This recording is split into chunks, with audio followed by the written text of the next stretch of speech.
I screamed at the radio. No, I think I'm going to get cold.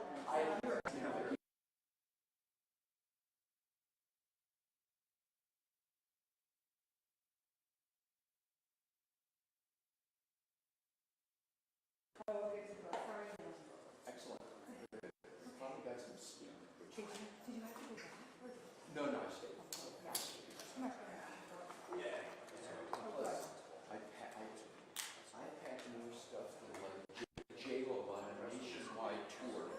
So going back on and on. Yeah, that's how they.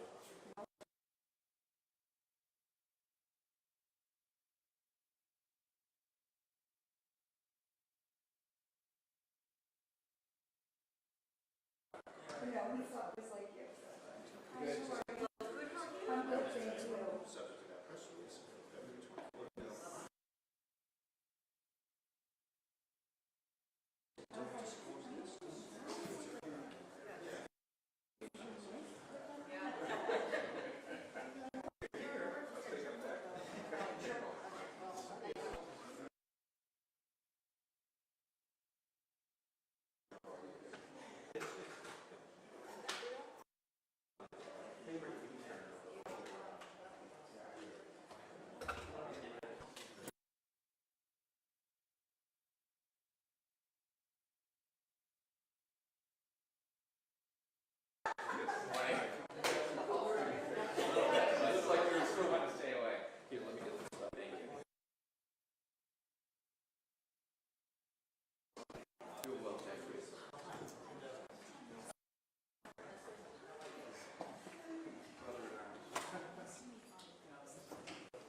lawyer is obligated to obtain a Rule 17 subpoena to pursue or obtain other information available in a separate case.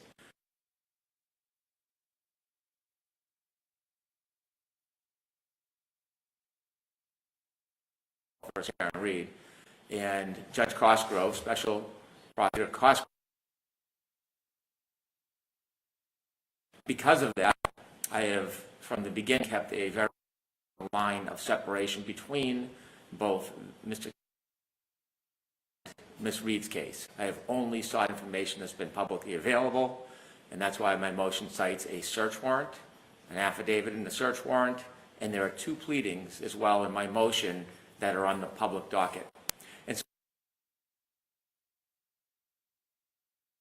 what I know is that there are 2 phones that were searched by Trooper Beverly and is in the possession of the District Attorney's Office, and the information is relevant material to Karen Reed's case. The reason why it's important and relevant is that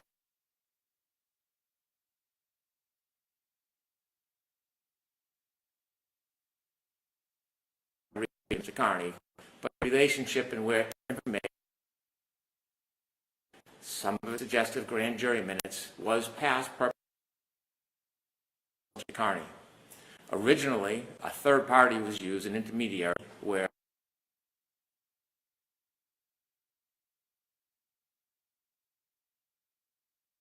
intermediary appeared in the public record?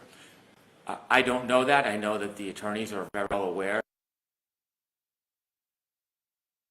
Why I've Let me ask you this, counsel. Does the name of the intermediary appear in Trooper Tully's affidavit, either in the substantially itself or in the addendum A? I would re-review, but it very well may. Well, that's a critical issue here with regard to the purported relevance of the data sought. Let me ask you this, Attorney Brennan. Have the extraction reports been requested been generated? I understand they are available to Special Prosecutor Cosgrove and that they have the reports that have been generated. Has the underlying data from the 2 phones in question been assembled? I understand that it has. I cannot personally confirm because I have not asked to review it personally. Do you know the volume of the underlying data? I have no idea because I've purposely not asked to see it or ask questions about it. Okay.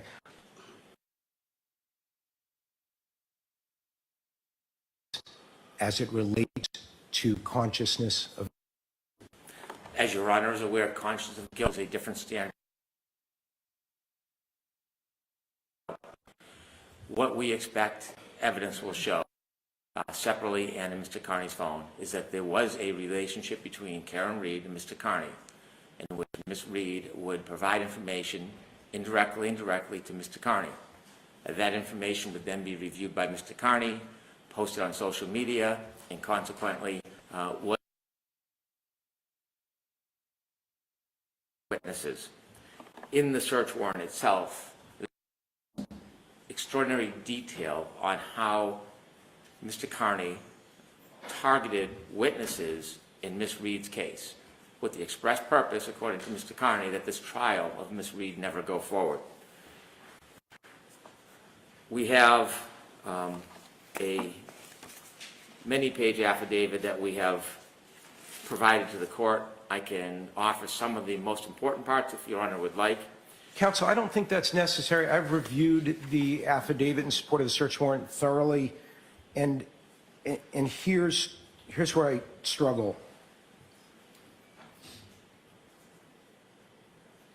So the case law says the party seeking the data in question has to make a initial factual showing that it's relevant, not potentially relevant, relevant.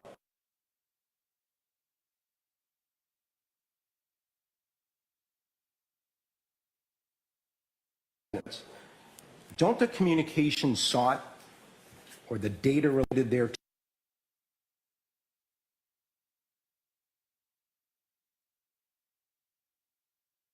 I'm not clear on your question, Your Honor.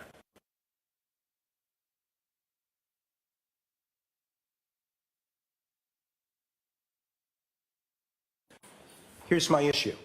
You have sought a broad swath of data. We don't know the volume yet, but it is from the Addendum A to Trooper Tully's affidavit in support of the search warrant,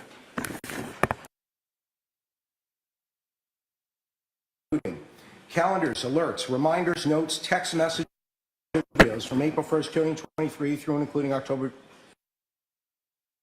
7 months of material that ostensibly could include everything from meeting notes, calendar invites.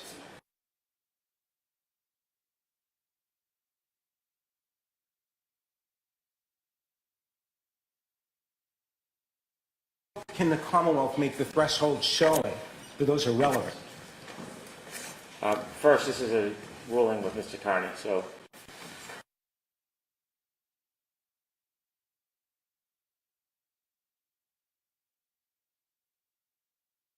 Your Honor, we're a little confused, and I don't mean to interrupt the proceeding, but as we're... Counsel, can you state your name for the record, please? Of course, I'm sorry. Alan Jackson on behalf of the Court.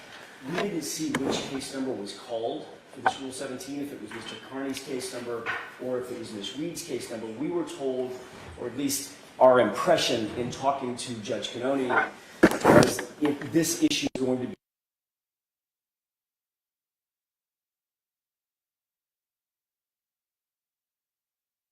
dealing with is on Ms. Reed's case number as it pertains to her rights and the This issue. meeting is being recorded. Counsel, it has been called in this case, but I don't know that your client has standing with regard to this particular.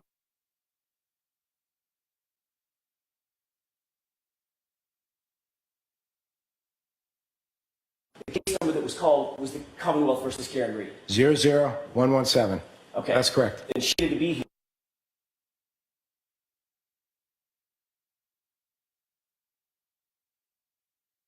Going forward, in terms of her case, I mean, this is her case.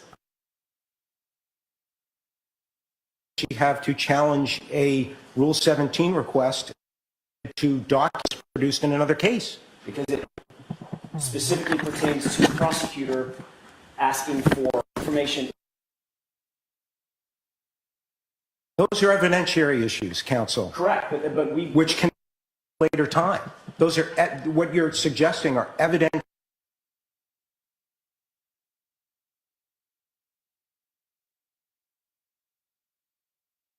For Mr. Kearney's case.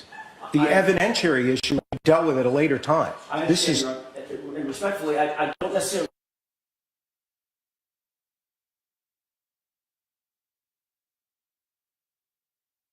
be called without my client being here. She has a constitutional right to be here and to be heard, even on a Rule 17. The Commonwealth is, there's been Rule 17s for 2 years on this case, over and over and over, Your Honor.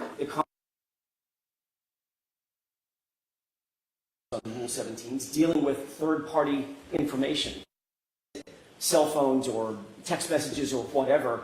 I'm only asking that we be entitled to be heard on this issue, even though it deals with Mr. Carney's phone and he's got legal representation. It also attends to Ms. Reed's rights, and it's her case number, and the reason the Commonwealth is trying to bring it in is to deal with her case, not Mr. Carney's case. So she has to have a right to be heard. counsel, this motion's been pending for a week and a half now. Correct. I don't have opposition from you. I don't have any submission from you. We intended to submit oral argument as it is to, and we're And prepared. did you give the court notice of that? We did to Justice Cannone, Okay. day before yesterday. And what do you propose, counsel? The only thing I propose, I don't want to interrupt Mr. Brennan's argument, but when Mr. Brennan is finished, Ms. Little is prepared to address the court on the various issues that Mr. Brennan is bringing up. I'll take it under consideration. Is there any issue, counsel, with the current?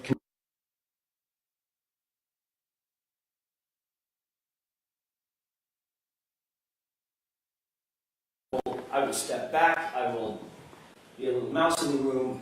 I just need to be.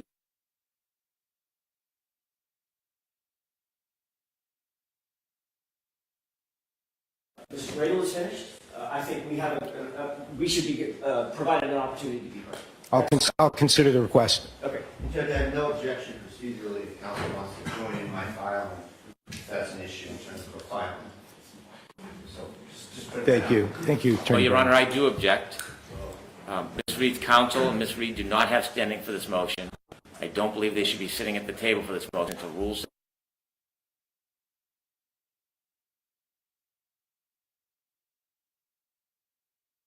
Not a party on the Rule 17. Thank you, ADA Brennan. She's case, and I'll allow her to sit at council table and to have representation, and I'll consider whether I'll hear from her counsel concerning the substance of the motion and her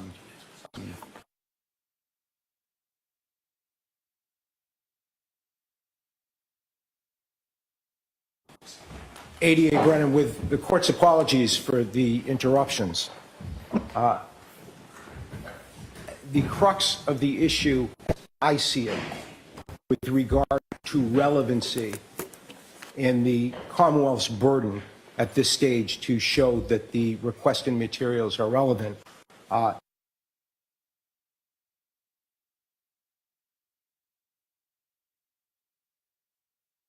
materials that would be swept into this request are in fact relevant. I understand the court's concern, and I've looked at Addendum A as well, and I've identified the information I think is relevant to the Rule 17 subpoena. So I agree.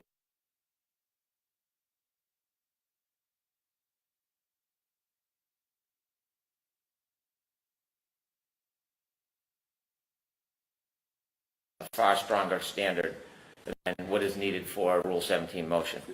Counsel, pardon me, did you say D, E, and F of Addendum A? Yes. So if we look at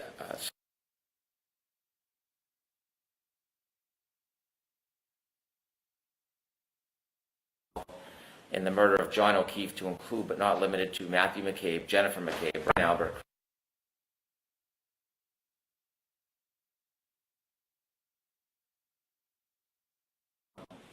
including but not limited, would suggest Karen Reed case. B is pictures or video depicting evidence of intimidation of a witness. So similarly to D. And F, data evidence disseminating data depicting evidence. E and F are squarely on point and relevant to the Commonwealth versus Reed case. If there is probable cause to obtain a search warrant, believing that there is information of those three categories,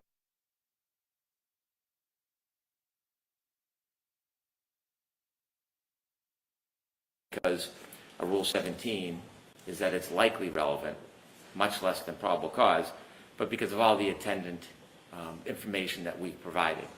There is 80 categories include from Mr. Kearney with counsel from Ms. Reed. no, I think those would be privileged. Secondly, there are most filed in this case, not Karen Reed case, in Mr. Kearney's case. One is the Commonwealth's opposition to defendant's motion to suppress and to restrain any searching of a computer or telecommunications devices. This was filed by Prosecutor Cosgrove. And in that motion, notes that the two phones that I'm seeking information from have already. And he also notes in the motion that there does not appear to be any attorney-client.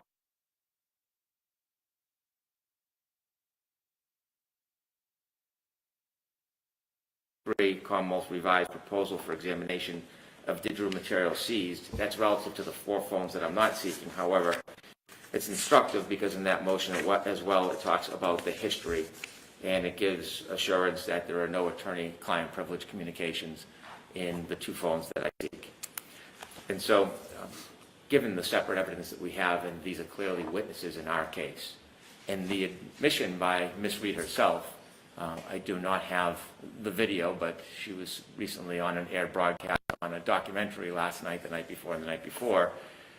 There are admissions that she was, in fact, providing information to Mr. Kearney.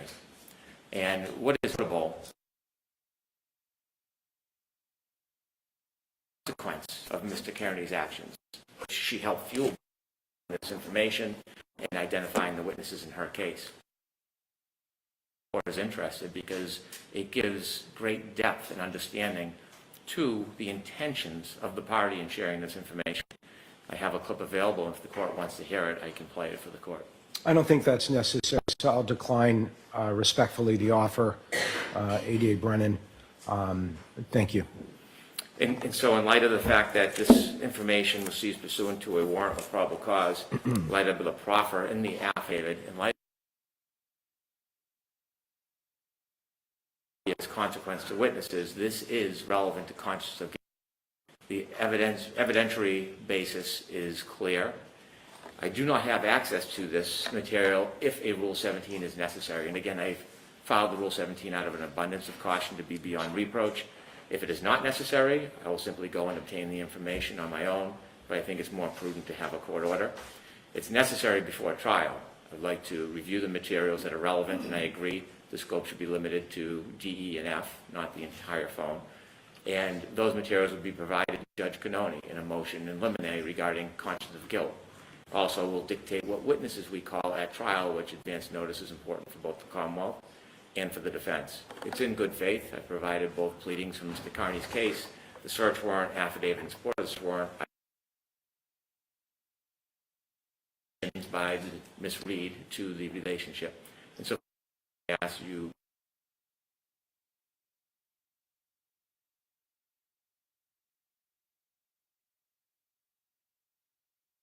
Thank you very much, Your Honor. Good morning, Your Honor, counsel. Good morning. Judge, this is a Lampron request, is the case, and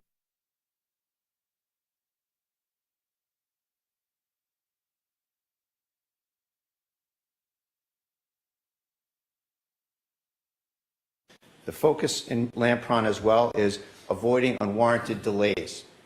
So this search warrant was done back, I believe, in February of 2024. So here we are at the 11th hour. I happened to look at the Reed docket last night. It's how many motions in limine are filed. You know, the government's trying to try that case through motions in limine versus, you know, the immediacy of a trial. It was my impression of that. So, you know, we're now getting sucked into these motions here at the 11th hour. And in terms of a Lampron analysis, Your Honor, you know, there's relevancy, evidentiary, meaning there has to be evidence.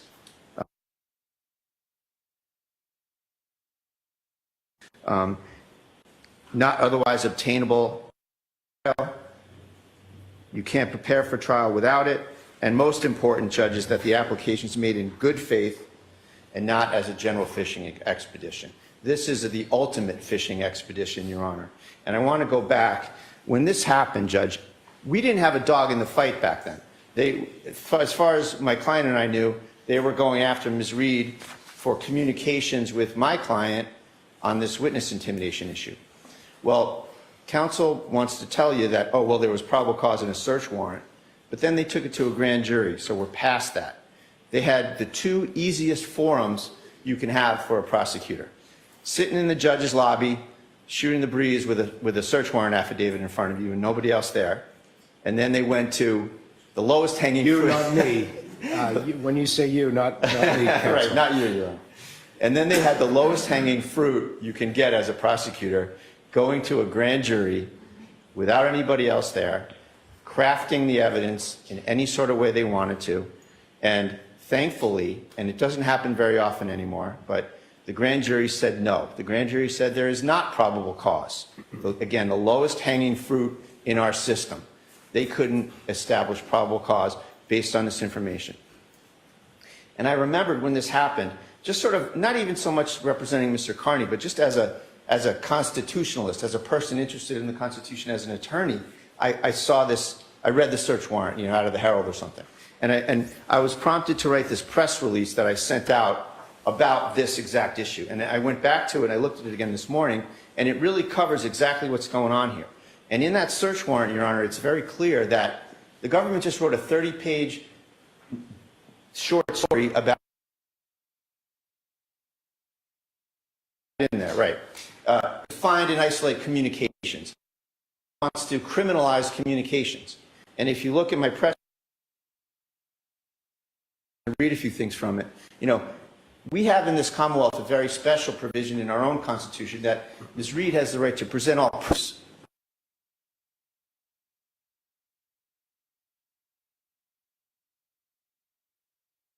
with anyone she wants and say, hey, don't share this. Hey, keep this between us. That's her right, her constitutional right under the Massachusetts Declaration of Rights to present all proofs. So when the government cites that just as a bare proposition, she tried to keep this secret. She communicated with Aiden Carney.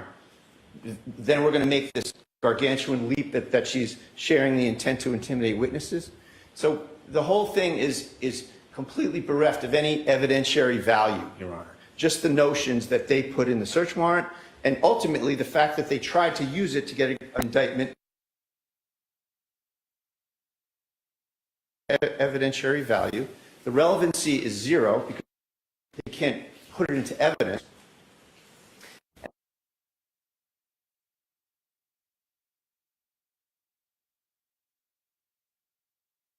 It's my understanding, and everyone's here and they can correct me if I'm wrong, the government agreed to not put anything in their case in chief relative to this issue about communicating with Mr. Carney in consciousness of guilt unless it was quote-unquote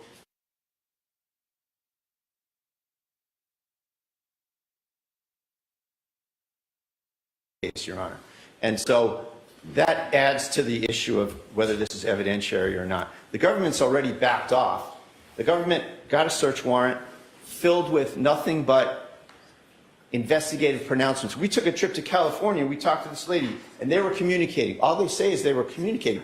They don't say, hey, let's really get that person and let's get them off us and let's try to have that person not testify. Let's scare that person. Let's harass that person. There's no communications like that. They just have the fact of communications.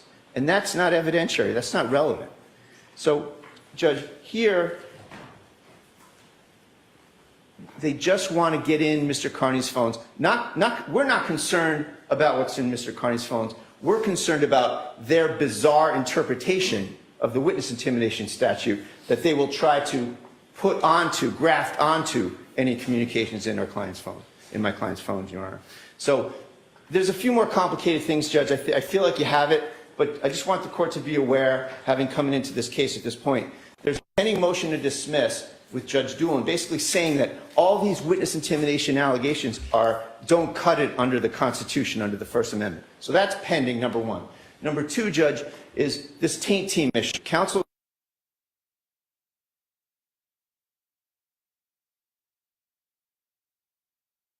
the taint team covers everything, all of Mr. Carney's phones. So the fact that the state police snuck in and forged ahead and searched some phones before the taint team could get set up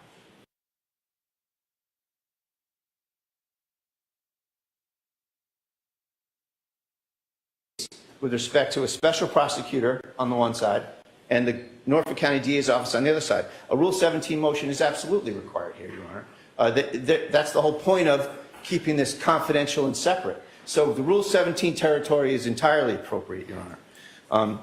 In terms of... Counsel, what's the legal import of the pending motion to dismiss Sure. in Mr. Kearney's case? Sure. How does that change either the relevancy analysis or the evidentiary value analysis in this case that I must make in the Rule 17? All of these communications, maybe they're distasteful, maybe they're obnoxious, maybe we don't like them. They're all protected by the... Let's look at the search warrant. They're looking for communications between Ms. Reed and Mr. Carney. They don't even have that much. They don't have quotes. They don't have communications. They just have the idea that, well, they communicated. The fact that they communicated cannot be a basis for a criminal investigation and it's the extraordinary step of getting into the phones. A couple of quotes on the cell phones, Judge, just to set the context.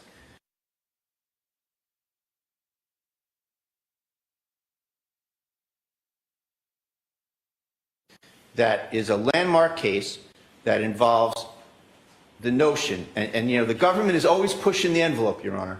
That case was very dangerous. The government was trying to set up a state of the law where just because we all have cell phones in our back pocket, in almost every case, let's see in that cell phone whether they communicated about a crime.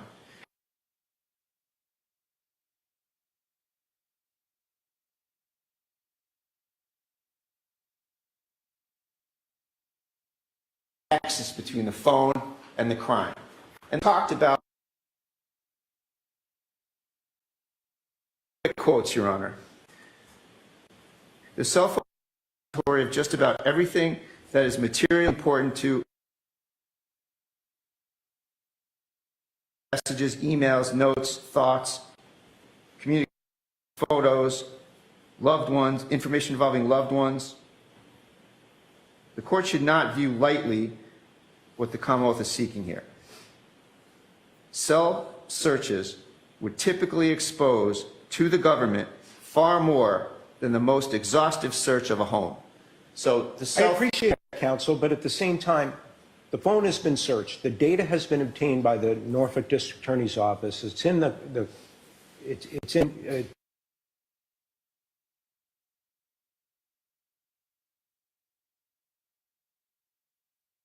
ADA Brennan is looking now, it seems, for a very narrow subset of that information that does not contain the long list of materials that you just rattled off from the Onyx White case. Well, Judge, it never should have happened. The search never should have happened. That issue isn't before me, counsel. That issue isn't before me. The issue before me is what he's looking for relevant? Right. What do they have? What do they have to set that up? They have the fact that they spoke. And the fact that they spoke is not evidentiary, it's not relevant. If the fact that they spoke was the basis, we'd be at Onyx White. We'd have the wrong decision in Onyx White, Your Honor, that just because people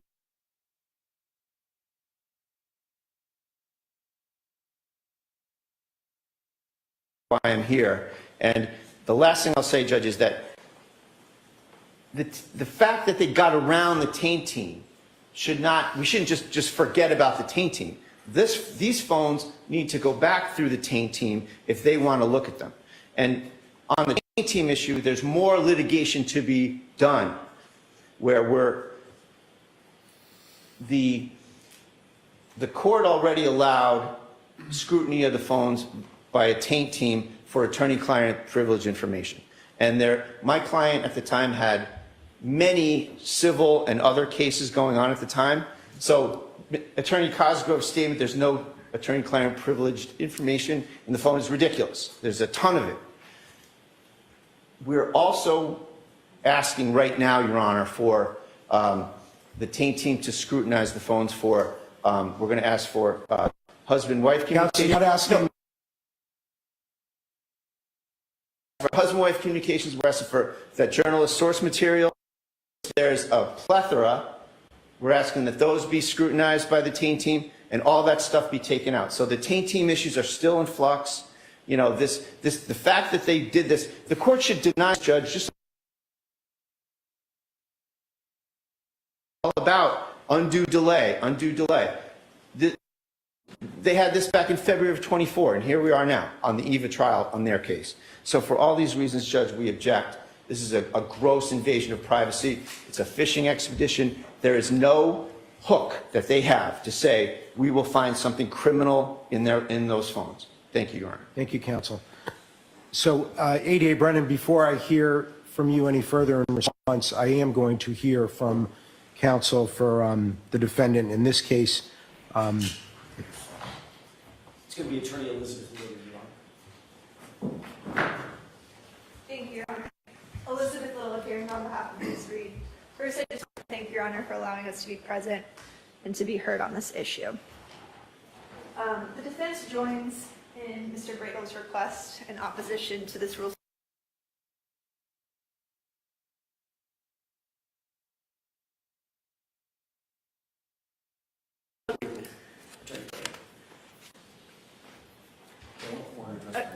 Attorney Bradel. Apologies, Your Honor. There are.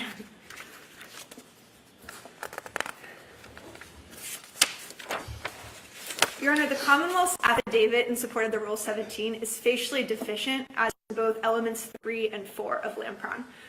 The Commonwealth does not include a single fact in the affidavit to show that it cannot properly prepare for trial without the production of this evidence. And so just on that basis alone, the Rule 17 is deficient. That's the same with regard to element 4. If the court looks closely at the affidavit that was filed in support of the Rule 17 motion, the Commonwealth is required to show that this is not a fishing expedition. The Commonwealth, again, does not set forth a single fact or even a conclusory allegation as to element 4. And that's because the Commonwealth knows full well that a grand jury has already rejected the Commonwealth's claims that Ms. Reed was somehow engaged in witness intimidation with Mr. Kearney.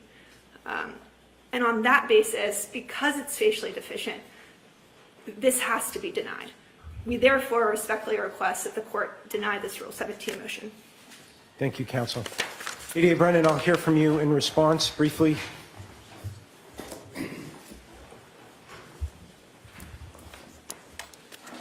I think most importantly, the parties are conflating two issues.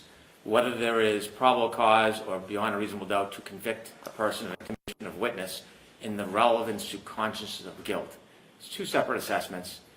It is true there was a no bill, and it is true that there is litigation in Mr. Kearney's case, but these phones are in the possession of the district attorney's office. The information is available. It's been represented. There's no attorney-client privilege. There is nothing to slow down or stop the availability of the information. It is relevant for the judge in Commonwealth v. Reed to assess whether or not this information establishes consciousness of guilt. That is the issue, not the complaints or the concerns or the personal opinions, the constitutional prowess of Mr. Bradle. It is this reflective of consciousness of guilt? Brennan, on that issue, on the consciousness of guilt issue, there was some suggestion there was an agreement that the Commonwealth was not intending to pursue introduction of evidence concerning that issue unless... That is not entirely accurate. There was a motion filed by the defense, and they were concerned that when they were cross-examining witnesses in this case, that at the past trial that I was not at, the witnesses then offered to the jury that they were being harassed by social media bloggers, suggesting at the behest of Ms. Reed. That is an entirely separate issue than consciousness of guilt. I agreed that unless the door is opened, a witness should not get up and talk about their state of mind and how they believe they were harassed. I agreed to that because I will instruct the witness once the door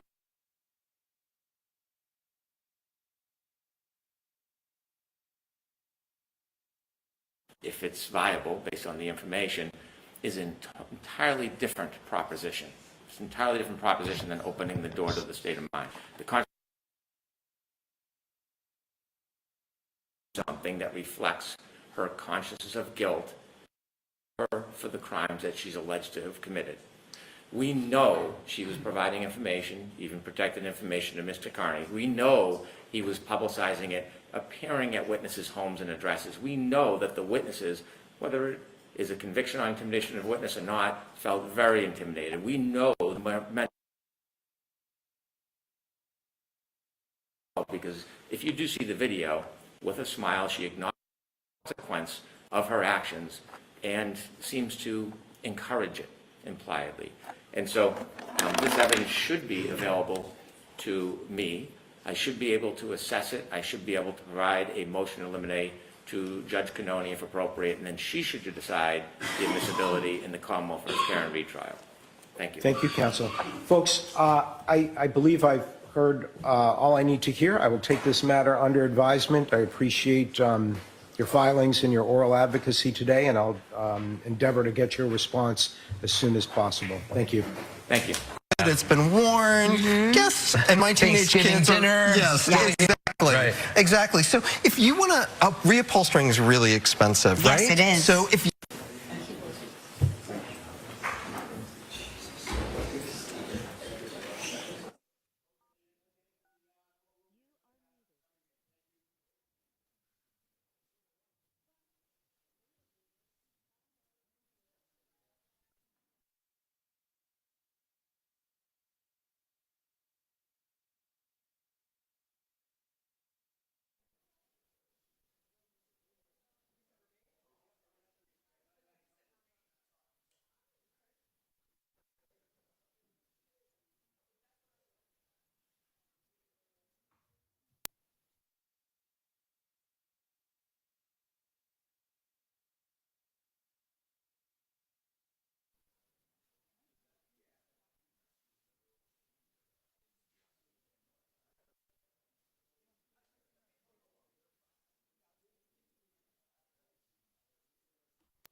Draw near, give your attendance, you shall be heard. God save the Commonwealth of Massachusetts. This court is now open. You may be seated. 22117, the Commonwealth versus Karen Reed. Can I have counsel identify themselves for the record, starting with the Commonwealth? Good morning, Your Honor. Laura McLaughlin for the Commonwealth. Good morning, Mr. McLaughlin. Advisement for the Commonwealth. Good morning, Your Honor. Good morning, Mr. Lally. Good morning, Your Honor. Hank Brennan for the Commonwealth. Good morning, Mr. Brennan. Good morning, Your Honor. Alan Jackson for Ms. Reed. Good morning, Mr. Jackson. Good morning, Your Honor. Elizabeth Little, also on behalf of Ms. Reed. Good morning, Ms. Little. Good morning, Your Honor. Robert Alessi on behalf of Ms. Reed. Good morning, Mr. Alessi. Good morning, Your Honor. David Unetti for Karen Reed. Good morning, Ms. Giannetti. Good morning, Ms. Reed. All right, so we have a lot to cover this morning, but what I want to start with, I was just handed a couple of things too that I'm going to need some time to read.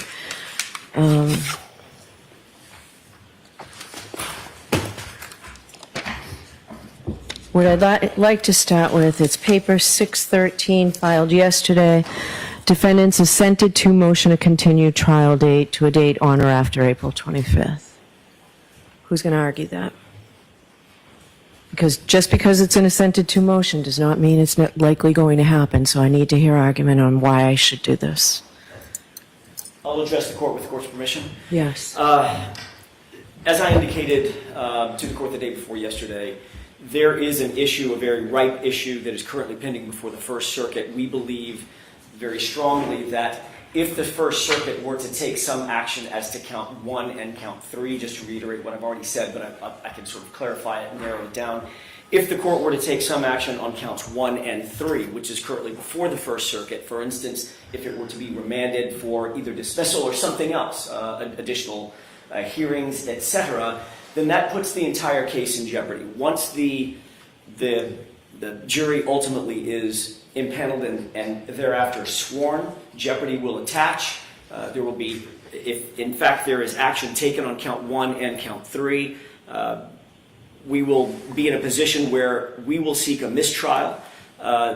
Jeopardy will have attached. She will be held once in jeopardy on count 1, 2, and 3, and we believe that puts the entire case in peril. The case that we're defending right now, very clearly, is a murder case, ultimately, along with... All three indictments, correct? You're defending all three. But it starts with murder. That's the sun rises and falls on a murder charge. And there's also vehicular manslaughter, and then there's the leaving the scene, count 3, and the subordinate counts beneath count 2 as well. That's a very different jury and a very different trial strategy than simply count 2, if we were to be defending count 2 or it's the subordinate charges. So I think it puts the case in jeopardy if we do not have at least some time for the First Circuit to act and determine whether or not it wishes to act on counts 1 and 3. Hence, that's why I suggested to the court the other day that it might be more prudent and less perilous for the case if we were to put this case over for at least a few weeks. We've spoken to the Commonwealth, and the Commonwealth tends to agree that that probably is the better practice, and we've asked for the court to extend the beginning of the trial to April 25th, which is about a 3.5 week continuance. And I'll submit. All right, does the Commonwealth want to be heard on this?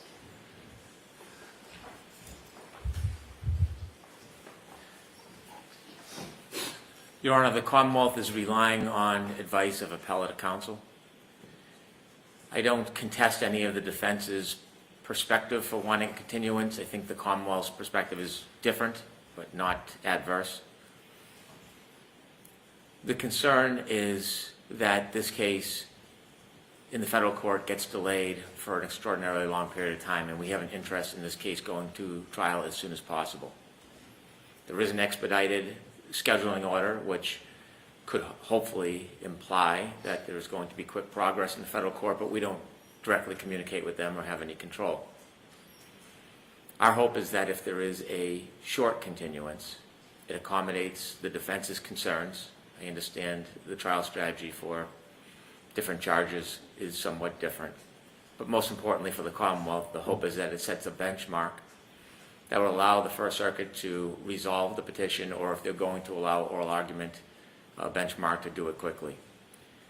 And so really the primary motive for agreeing to the defense request is that we hope by offering a short continuance, the federal court will act more quickly and that we can have this trial in April. Okay. Well, I'm not going to grant the motion. All right. We have jurors coming in that were summoned months ago. I called the jury commissioner yesterday and asked how long it would take to get the right numbers that we were able to get starting April 1st. At a minimum, 10 weeks. I'm not going to do that. What I will do is we'll start impaneling on April 1st. It will likely take a while. If we get a jury before April 25th, I'll rehear you on your motion. We won't swear the jury because obviously that's when jeopardy attaches. And we'll take it from there, but we will start April 1st with impanelment. Thank you, Your Honor. Okay. All right, so let's go to the next motion, and then we'll go back to doing them somewhat in order. Commonwealth's motion for a buffer zone. Jimmy, do you have an extra copy of what you just handed me? Because I don't know where I put it. Can get one. I have it here somewhere. I'll find it. I can get one. So we did hear from people this morning. I know you all have. I have it. I have it, Jim. Thank you. Thank you. I think Mr. McDermott gave you a copy of, I guess, what local merchants have requested. We've received it, Your Honor. Thank you. Okay. All right, so I'll hear the Commonwealth on your buffer zone motion.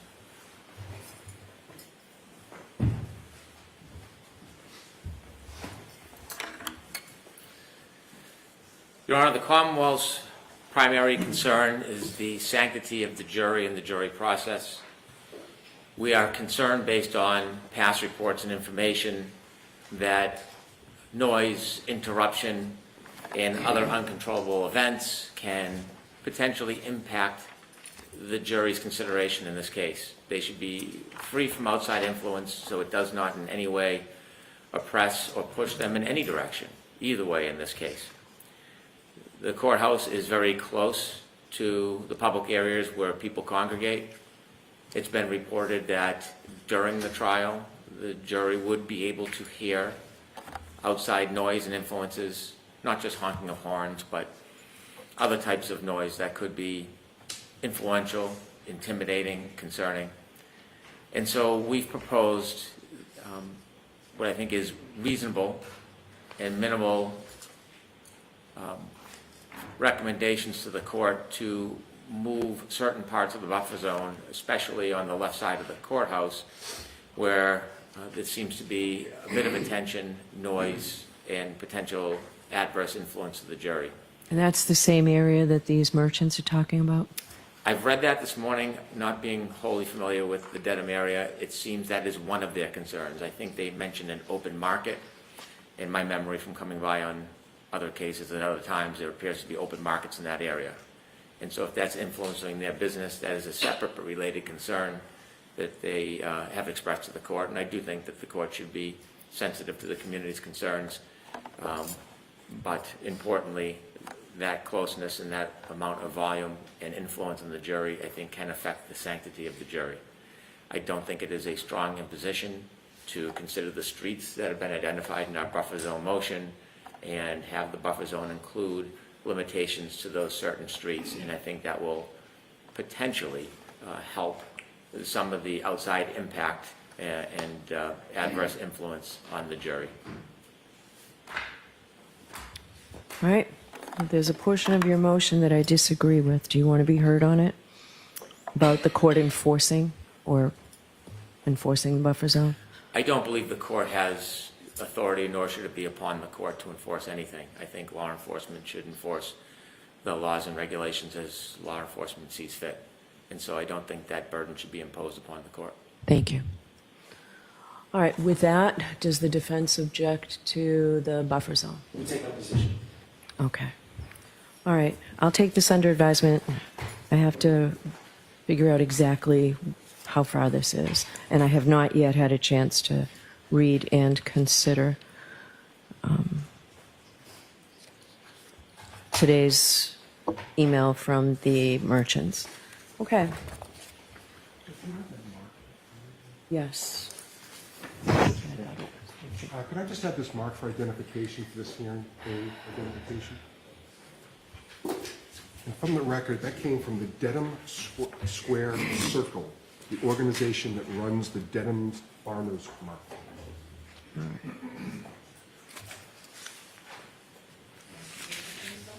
right. Thank you.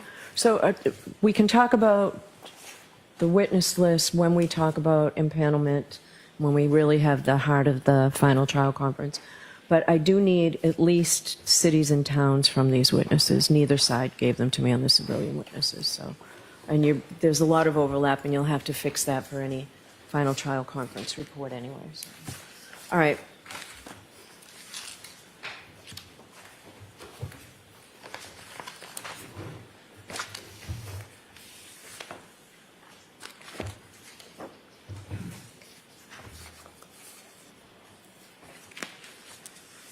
Your Honor, could I be heard on that one issue, just briefly? Which one issue? The witness list, okay? Yes, we did turn over our witness list along with the information that's required under the new rules, which includes, telephone numbers, addresses. We gave that directly to the Commonwealth. We did not file that publicly. Okay. We'll happily add the towns for the court. But I would note that the Commonwealth has not yet turned over that information that's required under the new rules. I believe they put a footnote on their witness list. I think, they can't shield themselves from their discovery obligations. It's mandatory under the rules. We'd ask that they comply with, the requirement that they provide us contact information for their witnesses. So there is a footnote. I'll hear you, Mr. Brennan.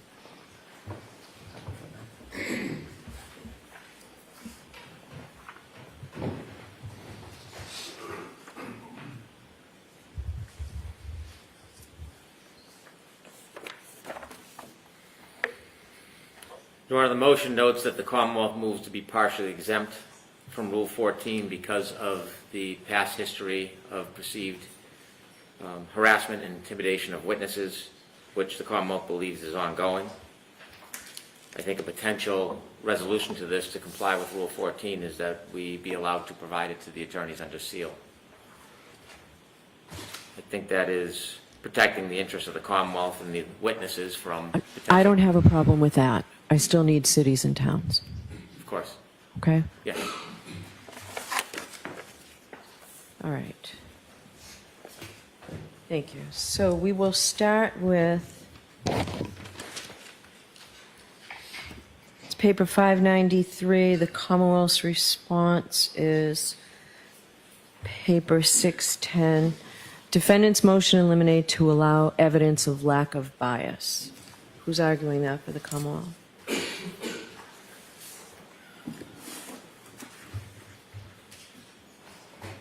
The Commonwealth first, Your Honor. Well, it's defendant's motion.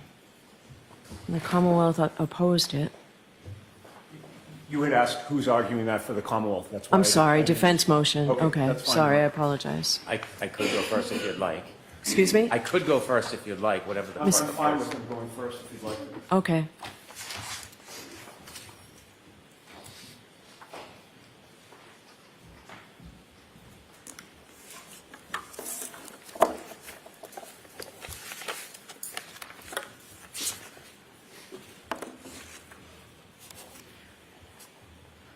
I think the heart of this motion is that the defense would like to introduce the ARCA witnesses as witnesses that were employed by the federal government. I think the reason for that is it creates the image or the projection that they are independent at the time they did their assessment and at the time they wrote the report, and then subsequently being employed by the defense has no impact on their objectivity at the time they did their investigation and report. I think this would be an unfair proposition for a number of reasons. It would undermine Rule 403. It would cause a trial within a trial. As we stand here today, the Commonwealth does not have a clear answer why this investigation was initiated, what the purpose of it truly was, the scope of it. We don't know every witness that may have gone before the grand jury. We do not know of all the communications between the federal government and different parties, including witnesses. We will, I expect, never have truly a full accounting of the relationship between the United States Attorney's Office and ARCA and what, if any, impact the defense had on ARCA witnesses at the time they did the investigation. What we know is it was a comprehensive investigation. We know that a number of experts were retained by the federal government, including the ARCA witnesses. What we also know is that there was an inquiry lodged by the defendant to the federal government to investigate her situation, her case. What we know is that the defense had the opportunity to provide information to the federal government advocating for their perspective on the case, including the specific perspective of Ms. Reed. We also know the Commonwealth was unaware of this initiation and engagement and had no input whatsoever. What we know is that the ARCA witnesses were supposedly tasked to conduct an independent investigation, and they were given materials. We do not know who decided what materials to give them. We do not know what materials in totality they viewed. We know many of the materials that they weren't given. And so clearly there is an undefined relationship between the defense and the United States Attorney's Office around this time of this investigation. And we subsequently learned that there was a continued relationship. And so to date, as we sit here, we really don't know. What we know is ARCA listed materials that they reviewed that came from our discovery that we didn't provide. What we know is there was materials that they didn't review that were inculpatory. And so that's why we began by asking for discovery. We filed an extensive motion for discovery that the court allowed. It still hasn't been complied with. Perhaps some of it through no fault of the defense, because I don't think they will be able to comply with much of it. Other Rule 14 discovery obligations have not been complied with. We've received no information since that production on February 13th, nothing. And we know just inherently from that information that there is more. There are more communications, there's more interaction. And so it would be misleading to have ARCA witnesses get on the stand and then suggest that they were independently hired by the federal government and all of their attempts and efforts and report was wholly and entirely objective. Just to give one point that emphasizes the concern, the ARCA witnesses were never given information about DNA. And yet when they testified, one of the witnesses tried to address the issue of DNA because it was hurtful to their position. In their report, they say one of the reasons why they believe that there was no impact between the car and Mr. O'Keefe is because there was no DNA. Well, in fact, there was. There was DNA, and separately there was a hair, Mr. O'Keefe's hair. And so we know they didn't have all of the inculpatory information, and then the question still remains, how did they learn of that? How did they learn of that information before cross-examination? And so I think what is most appropriate before Your Honor makes a decision on the so-called objectivity of these witnesses is they should come into court before trial, well before trial, and they should answer questions about their directives from the United States Attorney's Office. They should answer questions about the materials they received. They should answer questions about what they were told or what they knew about the case. They should answer questions about all of their correspondence with the defense, including phone calls, emails, text messages.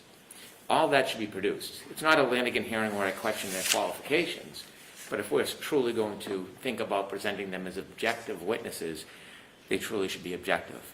And I think if we have an opportunity to question these witnesses, we will learn much more about the relationship. Inevitably, even if the ARCA witnesses come in to be questioned, as they should, well before trial, in my opinion, we do not have the opportunity to question the United States Attorney's Office. We're resigned to TUI letters, which inevitably have been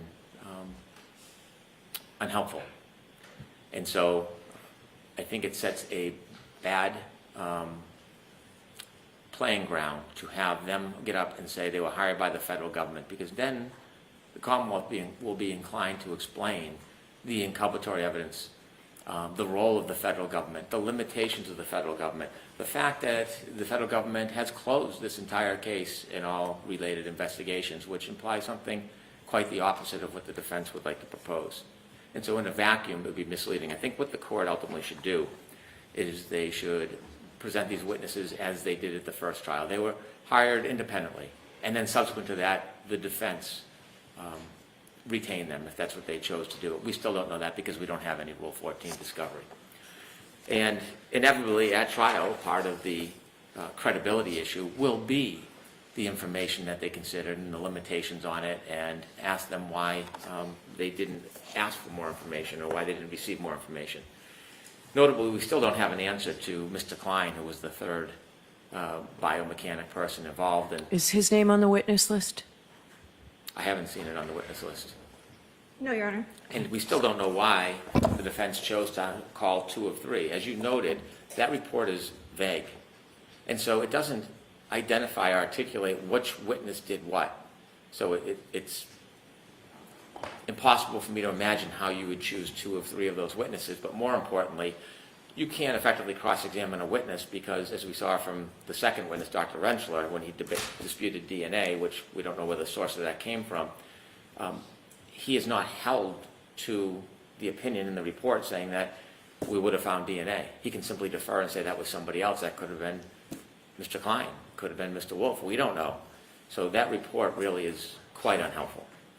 And I think we need answers to these questions before any of these witnesses testify. And I do not want to be moving during trial to exclude the defense witnesses for failure to comply. But we haven't seen compliance, and I don't think we will. So my suggestion is to follow the protocol of the last trial, but before that, these witnesses should be brought in so that we can obtain actual records, not just ask them the questions and rely on their word. I think based on their past performances, that's insufficient. I think we should have a right to the records to demonstrate the relationship. Mr. Yannetti? Thank you, Your Honor.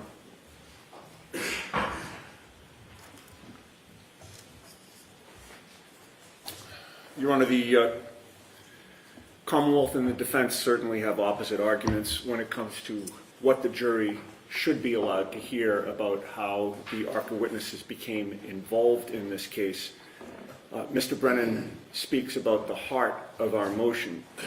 The heart of our motion is that the Commonwealth wants to hide the truth from the jury. The defense wants the jury to know the truth. In the first trial, this court disallowed the ARCA witnesses from testifying about who hired them. We were therefore forced to ask oblique questions, trying to show the jury that we didn't hire them, that we didn't provide them with information, that we didn't influence their opinions and conclusions.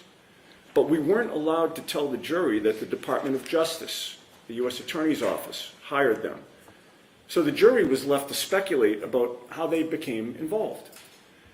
I think the court will agree that it's ironic in a way that the court excluded mention of the Department of Justice and the U.S. Attorney's Office because the court rightly did not want the jury to speculate about a federal investigation.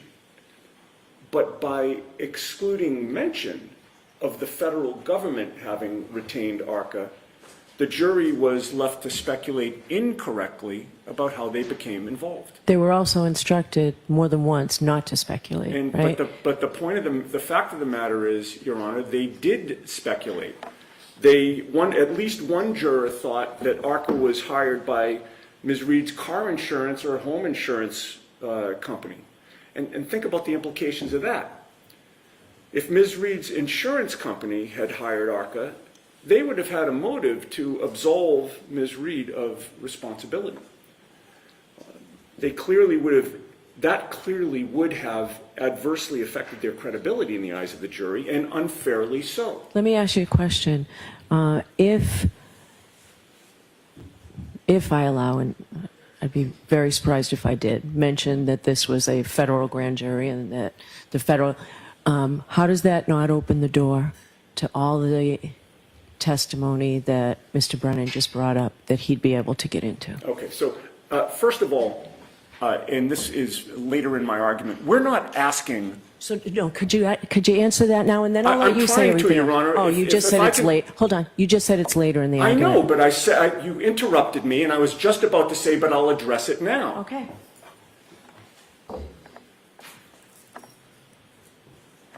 We are not asking that the jury be told that there is or ever was a federal investigation. That phrase, federal investigation, never has to be part of this trial. We're only asking that they be told that the Department of Justice or the U.S. Attorney's Office hired these witnesses. That's it. We don't have to speculate about an investigation, whether there was an investigation, whether there was a federal grand jury, what that grand jury did, what that grand jury considered, nothing. That's not what we're asking. And the problem here is that without knowing that the Department of Justice or the U.S. Attorney's Office retained ARCA, the jury's left to speculate about how they became involved, and it all inures to my client's, to prejudice my client. Thinking that they were potentially hired by an insurance company of Ms. Reed really perverts the truth in this case. It's unfair to my client, and it's the opposite of the truth. There was another juror that speculated that the ARCA witnesses were just attention seekers, looking to make a name for themselves in a high-profile case. That's also the furthest thing from the truth. They had never heard of this case before the Department of Justice called them. That's how the Department of Justice wanted it. They wanted clean experts who would take a sober and strictly scientific look at the evidence. The federal prosecutors did not want them to be tainted by news reports or opinion pieces. And recall that the Commonwealth attacked ARCA on cross-examination for the discovery that they were not provided. That was patently unfair. ARCA should have been allowed to explain why they were given what they were given and who gave it to them. The inference is, and the Commonwealth suggested, that it was the defense that was playing hide the ball, when that inference is, again, the furthest thing from the truth. In terms of the information that the federal government got, Mr. Brennan engages in a ton of speculation about what happened or didn't happen based on nothing. There's no affidavit to establish any of that. I will tell the court that I received a subpoena for my entire file from the federal government, and I complied with that subpoena. We had nothing to hide. We provided everything that the Commonwealth provided to us, to the federal government. They chose what to give ARCA or what not to give ARCA, and they did that again to preserve the scientific integrity of their opinion. So, again, we're just asking that ARCA should be allowed to testify that they were hired by the federal government to prevent speculation about who hired them or why they became involved in the case. If the issue is we don't want the jury to speculate, the way to do that is to tell them the truth. We did not hire them. We did not influence their opinions. We didn't even know that they existed until that TUI request was complied with, and all of a sudden it was revealed to us that the federal government had hired these ARCA witnesses. And we read that information at the very same time that the Commonwealth read that information. Those witnesses, importantly, were available to be called by both sides. The Commonwealth chose not to speak to them. The Commonwealth chose not to contact them because the information was exculpatory. The jury should not be left with the impression that Karen Reed or the defense team had anything to do with hiring them or with their conclusions and opinions. The conclusions and opinions were revealed to us at the same time, and the court should guard against rank speculation. Mr. Brennan's other arguments about what they were provided or what the relationship was or what the understanding was, that's all cross-examination material. He's free to explore whatever he wants on cross-examination. So with that, Your Honor, we would ask the court to issue a ruling that does not mislead the jury about how ARCA came into the case. Okay. Any follow-up? Yes.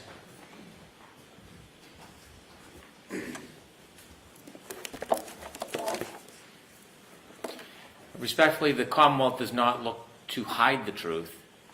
The reality is, if the jury is going to hear information, they should hear the entire truth, not a version or a slice of it, not one advocate's side of the truth, the whole truth. And if we interject that these witnesses were hired by the federal government and the jury is entitled to hear the whole truth, then they should know the motivations behind the hiring, the input from the defense team, prior to their decisions, and what, if anything, they considered, and what their directive was. We don't have any materials from the federal government regarding direction, scope, purpose. We have nothing. Now, I didn't know that Attorney Yannetti's file was subpoenaed. That's new to me. Perhaps the Commonwealth knew. I've never heard that before. I don't know how the defense knows what the federal prosecutors wanted. They've never discussed that with us. We don't have that type of relationship with the federal prosecution in this case or their investigation. We didn't have any interaction, not because we chose to hide from exculpatory evidence or we were hiding from the truth. We weren't invited. We didn't know. Now, I hear now that Mr. Yannetti's file was subpoenaed and information, whatever it was, his entire file was given to the federal government and they chose whatever they chose. This report by ARCA was produced by letter February 12, 2024. We know from at least some of the materials we got, there's a document from Attorney Yannetti on March 29, 2023 describing his client's best memories of events, a number of pages talking about the case. So there clearly is a relationship that we are not privy to. I'm not casting aspersions or trying to suggest there was anything improper about the relationship. I'm not suggesting that. But there was obviously a relationship between the parties that the Commonwealth was not involved in. And so we can't take a fraction of something and say we present them as independent witnesses when there was a purpose, there was an agenda, and it wasn't in the Commonwealth's interest, obviously.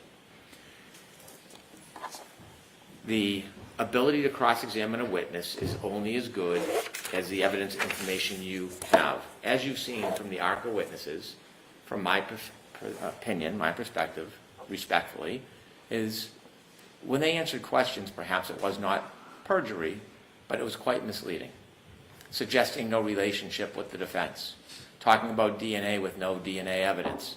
I do not think that cross-examining a witness, you should consider the witness a trustworthy guide unless they've established their credibility. I don't see that in these transcripts. So I will need materials to hold them in check and to hold them accountable for whatever it is their bias. And so simply cross-examining aimlessly is totally ineffective. It's a recipe for disaster, and that's not the type of examination we're going to engage in. If we're going to tell the whole truth, it has to be the whole truth. And I think that becomes a dangerous game. There'll be an entire trial trying to advocate influence or no undue influence with these witnesses. It's unnecessary. It can be resolved through questioning these witnesses prior to trial and following the same protocol you did last time. All right. So if the defense intends to call the ARCA witnesses, we need to have a voir dire next week. All right? So we're going to move on. I'll take this under advisement. Can I just ask the parameters of that voir dire, the purpose of that voir dire? Unless Rule 14 is complied with, it will be for the Rule 14 information. We can discuss this later. Let's move on, and I'll hear any objections later.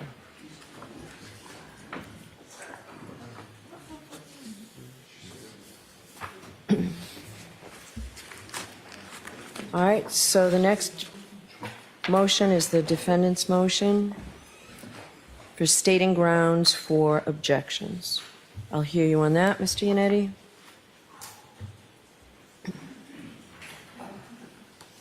Yes, I believe my written submission essentially makes the argument, Judge. But okay. During the last trial, as a result of our inability to state in one or two words the basis for an objection, we had to go to sidebar far more often than we'd like to.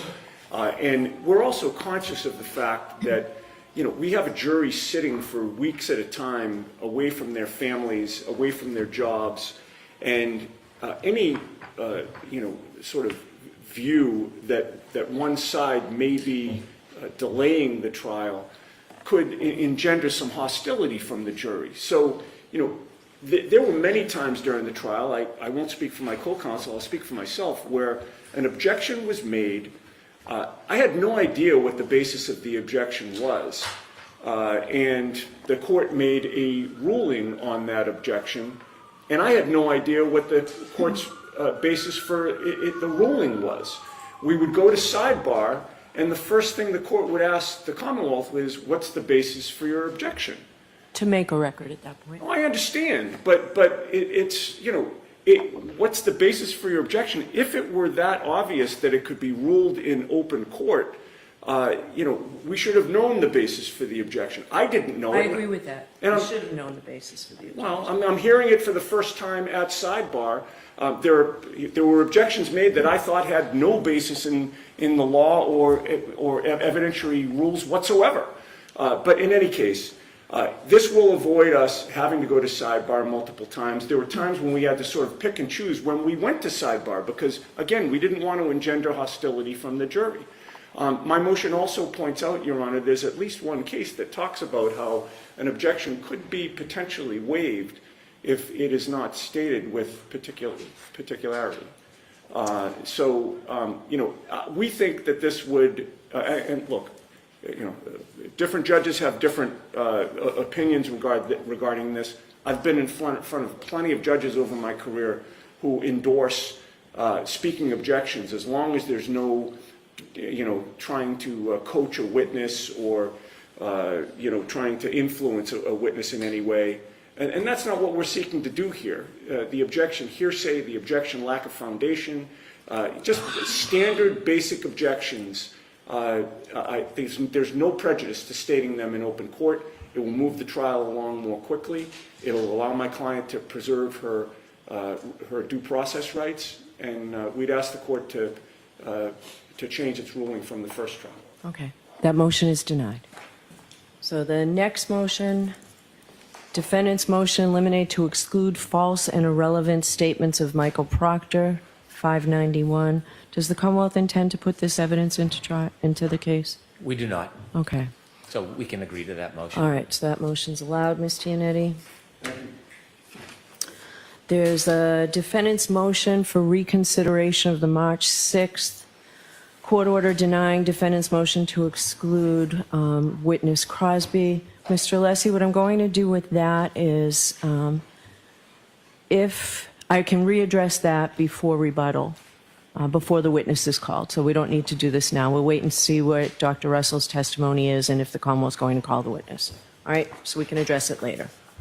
Thank you, Your Honor. And Okay. also, just so I'm clear on that, and to the extent we argue for the need for a voir dire, would that also be part of Your Honor's consideration? So if I feel I need to reconsider it, that's the time to do it, after Thank you. Dr. Russell's testimony. All right, there's a motion, it's 599. Defendant's motion, eliminate to prohibit the Norfolk District Attorney and Massachusetts State Police from having juror contact. So we don't need to belabor this. We talked about this before.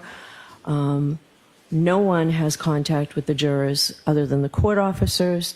So defendant's motion, eliminate to prohibit Norfolk DA and Massachusetts State Police from having juror contact. I'll also include prohibiting defense counsel and the media as well. No one is to have contact with the jurors. The court officers are the only ones that have ever had contact with the jurors. So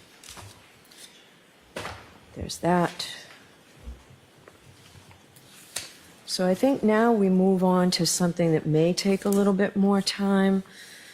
The defendant's motion, eliminate to exclude the testimony of Dr. Judson Welcher. How do you pronounce his name, Mr. Brennan? Welcher, and the Commonwealth's opposition. So who's arguing for the defendant, and how long do you think this might take? Because we can do some of the quicker Commonwealth motions if you want. I am going to make the argument, Your Honor, and I estimate 40 to 45 minutes for this motion. Okay. Mr. Brennan, how long do you think you'll take? It's really dependent on what Mr. Alessi says, but I can't imagine it's more than 15 minutes, perhaps 10. Okay. All right. Before we go there, there are a couple of the Commonwealth's motions that seem pretty quick that I just wanted to know if the defense had objections to.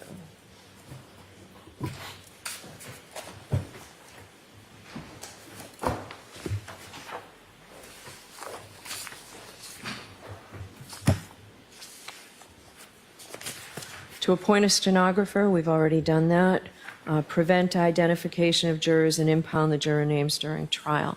Why don't we do a few of these, then we'll take the recess around 11, and then we'll come back with the lengthier motion.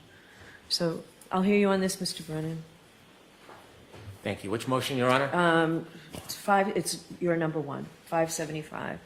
Commonwealth's motion eliminate to appoint court stenographer, prevent identification of jurors, and impound juror names during trial.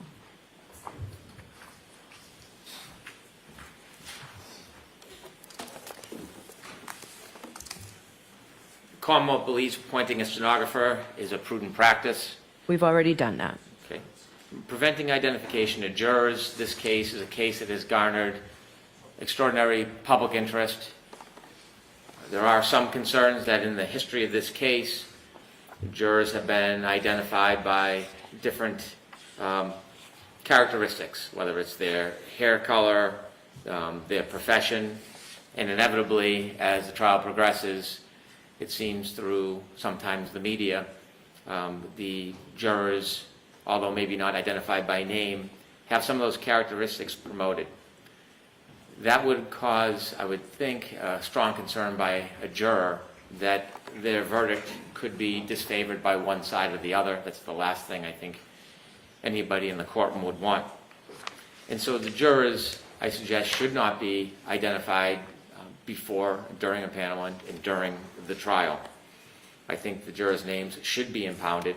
There has been past efforts by many to identify jurors, interview jurors, get information about jurors that is then highly publicized. That will chill, I think, the process of deliberation in a fair trial for both sides. I think it is a measure that is accepted, it's appropriate, and under the circumstances of this case, I ask the court to do that. All right. Any objection from the defense? Your Honor, we have no objection to appointing a court stenographer, impounding jurors' names and information, and in fact, we join in that request. Okay. The motion, however, also asks for the impoundment of all sidebar discussions. Before I address that, I guess I would first ask whether Mr. Brennan is pursuing that part of the motion. I think that's a good question. Sidebar discussions regarding jurors? Well, if it's sidebar discussions regarding jurors, we're in complete agreement. So sidebars are impounded regarding jurors anyway. Right. So we're in agreement with that. I interpreted the motion, perhaps incorrectly, that Mr. Brennan was seeking the impoundment of all sidebar discussions regarding all issues. It sounds like he is because of the fact of people listening to FTR. Okay, well, that's what I'd like to address. All right, so I'll hear you on that. Thank you. So we do question the impoundment of all sidebar discussions. Okay, you agreed to it last time, right? So this is a change. This is a new trial, Judge. Right, no, so just to be clear, this is a change. I don't recall what we did or didn't do last time, but this is our position for this trial. Obviously, the reason some discussions are held at sidebar is to prevent jurors from hearing legal arguments on the admissibility of evidence. But this is otherwise a public courtroom. The public typically has a First Amendment right to know in Massachusetts what is going on in a public courtroom. And in fact, in Massachusetts, it's not just a First Amendment right, there's also a common law right to know what's going on in the courtrooms. And when justice is open to the public, it serves as a check and balance to the conduct of the parties and of the court. Consonant with these policies, in one of your recent rulings, Your Honor, the court recently cited to the strong presumption of Massachusetts law that a courtroom be open to the public. Therefore, there's both a state policy and a benefit to public disclosure of courtroom discussions and rulings.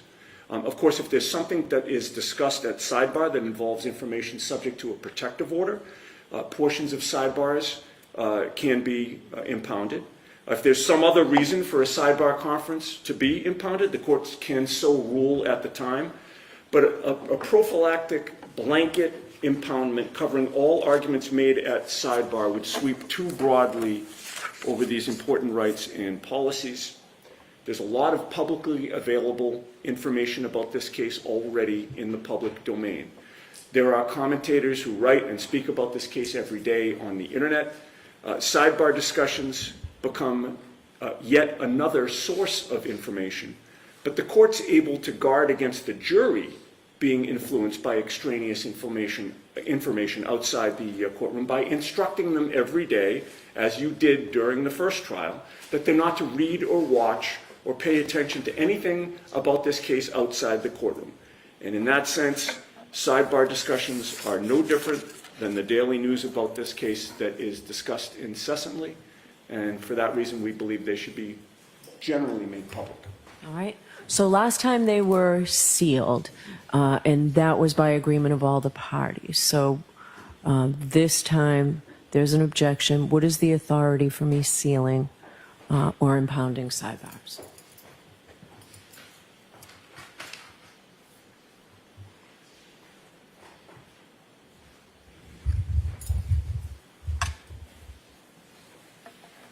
I don't have an answer to that. It's something I'll need to look into because it is a legitimate concern of the Commonwealth, but there needs to be authority, and I can't say right now I have authority for it. I can tell you the concern is that many of the sidebars help vet out information that should not be heard by the jury. It's not the community that's the concern.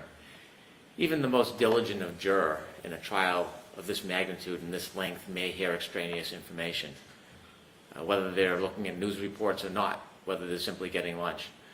If there's evidence that is deemed inadmissible and prejudicial to the jury, there runs a real risk if the public hears the promotion of sidebar conferences. It's not an attempt to stifle First Amendment. It's not an attempt to deprive the community of the full value of the public trial. Rather, it is the concern that this case, unlike most or any, seems to have a political event component to it, and factions and sides and heavy promotion. It's a cottage industry in ways, unfortunately.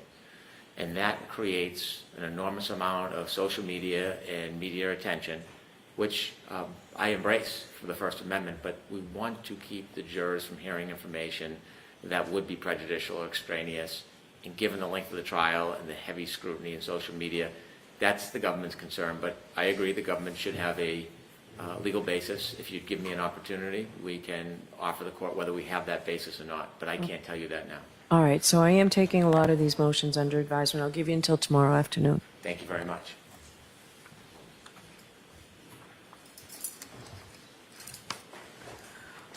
Is there an objection to, it's 577, it's the Commonwealth's Exhibit 3, Motion 3, Commonwealth's motion for in-court identification. Is there any objection to that? No objection. All right, so that's allowed, Mr. Clerk. And the next one, Commonwealth's motion eliminate to admit the victim, one photograph of the victim, 2 photographs of the victim's injuries as observed by medical providers during the autopsy. Is there an objection to No that, objection. Ms. Little? That's allowed. 578. Thank you. So the manner of death, so that is on the death certificate. So this is your number 5, Mr. Brennan, paper 579. Commonwealth's motion eliminate to preclude reference to and redact the manner of death contained on the victim's death certificate. I'll hear you May I? on that. Yes.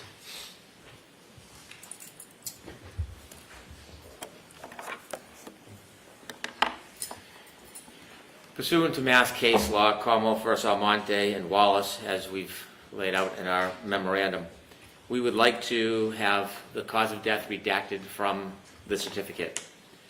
Certainly, the defense can cross-examine any witnesses that are called regarding the manner of death, but this notation on the death certificate is extraneous and it should be inadmissible. General Laws, Chapter 46, Section 19, provides nothing contained in the record of a death which is reference to the question of liability for causing the death shall be admissible in evidence.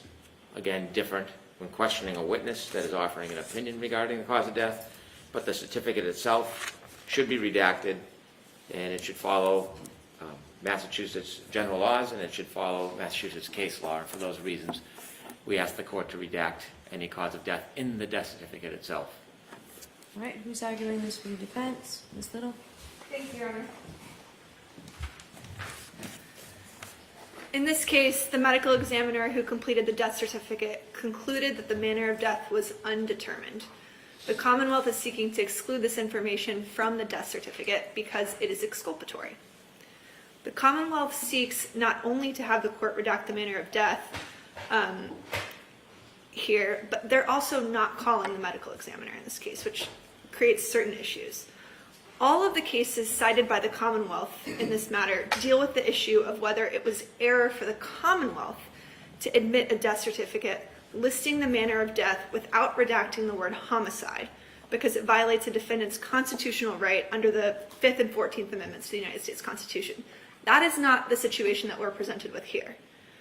None of the cases cited by the Commonwealth that were just referenced by Attorney Brennan stand for the proposition that a death certificate listing the cause of death as undetermined should be redacted. If the court looks closely at even the cases cited by the Commonwealth, specifically Commonwealth versus Ellis, I'd urge the court to carefully read that opinion, because what it says is that the SJC identified the words that best practice dictates should be redacted from a death certificate. And what the SJC said is this, and this is dicta, it's not even true case law. The better and safer course is to exclude from a death certificate the words homicide, suicide, or accident in a criminal trial. Notably missing from that is the word undetermined, and that's because undetermined is not a finding of liability. That is what the whole statute was meant to protect from. So there is no case law that suggests that the word undetermined should be redacted from a death certificate. The Commonwealth bears the burden of proof in this case. They have to prove beyond a reasonable doubt that a homicide occurred. And the Commonwealth's own medical examiner has opined that she was unable to make that determination in this case. That finding is relevant, it's exculpatory, and it should not be redacted from the death certificate. So you say the medical examiner is not testifying? It's not, I believe the medical examiner is not on their witness list. Oh, I thought I saw her. Dr. Scorti-Bello? Oh, Not on their witness list. right.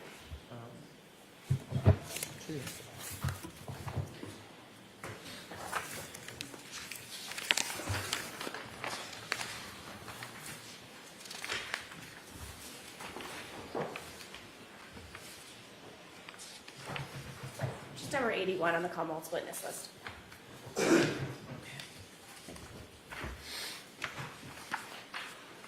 All right. I'll take this under advisement. I'll take a quick look at Ellis again. I would just note, I apologize, I know Attorney Brennan did represent at one point that they are not likely to call the medical examiner, so that was my impression. Okay. Perhaps I'm incorrect. That's fine. Thank you. All right. One last, hopefully quick one. Commonwealth's motion to eliminate to introduce certified records from the Registry of Motor Vehicles. Is there an objection to that, Ms. Little? No objection. Okay. Probably one more quick, so that's paper 580, Jim? Thank you. Commonwealth's motion eliminate with the intent to obtain Corey records of potential jurors. That's allowed as long as it doesn't disrupt the trial in any way. May we be heard on that, Your Honor? Sure. Your Honor, potential jurors are asked when they fill out the jury questionnaire whether they have a criminal record. They're also asked if they know anybody in law enforcement. They're asked if they've ever been a victim of a crime. And for every other answer on the questionnaire, the parties must accept the potential juror's answer, which that juror is giving under oath on the form itself. In fact, there are times when a court may deny an attorney from inquiring further about a clear answer on the jury questionnaire, precisely because the answer was clear and it was given under oath. It is solely through the issue of a past criminal record that the Commonwealth seeks to question whether potential jurors are telling the truth. If someone claims not to know law enforcement, the Commonwealth is content with that answer.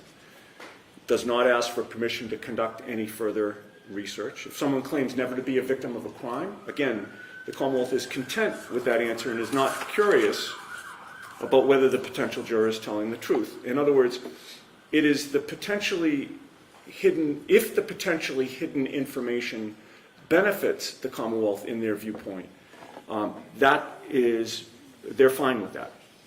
The only way to make this process fair to both sides, therefore, with regard to this motion would be to release to the parties the jurors' questionnaires in advance of trial so that each side can do their own independent research and investigation to vet the potential jurors in the pool. I know that there is case law to support the invasion into a juror's privacy regarding a check on the existence or not of their criminal records and a vetting of a potential juror's truthfulness. But it is interesting that the very first case the Commonwealth cites, the Hampton case, stands for the proposition that criminal records of prospective jurors are not an indispensable or necessary means to the selection of an impartial jury as a matter of federal or Massachusetts constitutional law. That was a case in which the defense had sought a query check of potential jurors, and the judge denied that request. And the SJC said it was fine to deny the defense's request. That means, Your Honor, that you would be justified in exercising your discretion to deny the Commonwealth's request to be allowed to invade the privacy of potential jurors, because pursuant to Hampton, it's simply not an indispensable or necessary way to select an impartial jury. Having said that, Your Honor, if the court is inclined nonetheless to allow the motion, we ask for an order that every bit of information turned up by the Commonwealth in their investigation of jurors be turned over to the defense. I think that's the common practice of this office. What do you say to that, Mr. Brennan?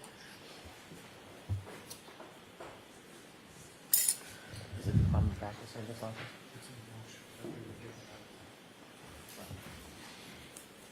Your Honor, is the court's question common practice of giving everything, or is it common practice of running queries? It actually seems to be both. I believe I've been informed that it is the common practice, and that is the practice we would follow to give everything to the defense. I think the assumption that the Commonwealth would not want somebody with a criminal record on the jury might be misplaced. Somebody who has a criminal record shouldn't be precluded from jury service. In fact, maybe people who have a criminal record and re-entered society who the Commonwealth would embrace as jurors. But sometimes people forget or mistake that they have a criminal past. It, I understand, may have happened in this case, has happened in many of my cases, and the nature of any past criminal record is sometimes helpful to see if there's an association between that and the charges in this case. So we would embrace providing everything to the defense and ask the court to allow our motion. All right. If you remember, I give a catch-all, too, to the jury that sometimes we're in a hurry to fill out these forms. Sometimes that when we get these questionnaires, we think, well, this situation may not apply to me. So I give them time before they come up, and I specifically say, perhaps your experience as a witness or a juror or a defendant in a criminal case, or if there's any prior record, things that you may have forgotten. If you didn't include it and you remember it, please tell us when you come to sidebar. And inevitably, every trial there's somebody that says they forgot to say something, or they had a record that, you know, got in trouble when they were 17 or something. So it happens. Right, and that's an argument against the Commonwealth's motion, because you're But I giving thought- the jurors a chance to correct what they put on the initial form. There's no need for the Commonwealth to do their own independent research to confirm or deny that.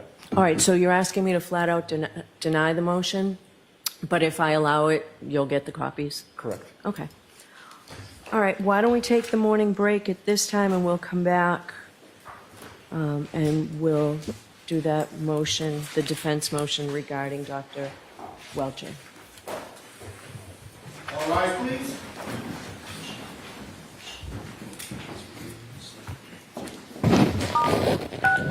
You are muted.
before we begin, realizing how much everybody has to do before this trial, I won't have the voir dire of the ARCA witnesses next week. We'll have it before they testify. We'll do it the day before they testify. And we'll give you until then to comply with all Rule 14 discovery and see where we stand. So we don't need to bring them here next week, unless you made arrangements. No, I didn't make arrangements. I just want to make sure that we're very well defined on what issue is before the court that would justify a voir dire. I just want to make sure, I don't think that's been clearly articulated. I just need to know what the parameters are. Okay. We need to know. I think Mr. Alessi is going to handle the argument in substance, but I need to know what are we dealing with for a voir dire. Okay. All right. So what I need you to do beforehand is make sure that all Rule 14 discovery is complied with, and if it is, then we'll see. Okay? Okay, so it's basically Yes. defined on Rule 14. Yes. Got it. Thank you. Does that work for the Commonwealth? My concern is if we have questioning of the witnesses the day before their testimony, and part of that includes the production of records, and they don't have the records with them, they're going to be unable to produce them because they would have to return home. And so having... So we'll need that, Mr. Alessi, okay? Well in advance. Yeah, understood. That would be part of the Rule 14 discovery. If they comply with Rule 14 discovery in advance, you'll have all of that. That was exactly my understanding, what Your Honor was suggesting, and we will comply with that. So see where we stand. If we need to address it, we'll address it before then. My discovery motion extends beyond Rule 14, and the reason why is it includes the communications between the parties, which is necessary to understand. So it's not simply Rule 14. We have a court-ordered discovery motion that we filed that includes the request for this information to show bias, and I don't want that to be overlooked. All right, so talk to Mr. Alessi in advance.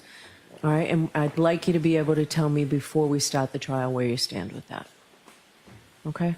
Yes, Your Honor. And what you still think you need, Mr. Brennan. I'll inform the court. Okay. And I'm pleased to speak with Mr. Brennan at Your Honor's direction. All right, thank you very much. All right, so now we'll go on to your motion, Mr. Alessi.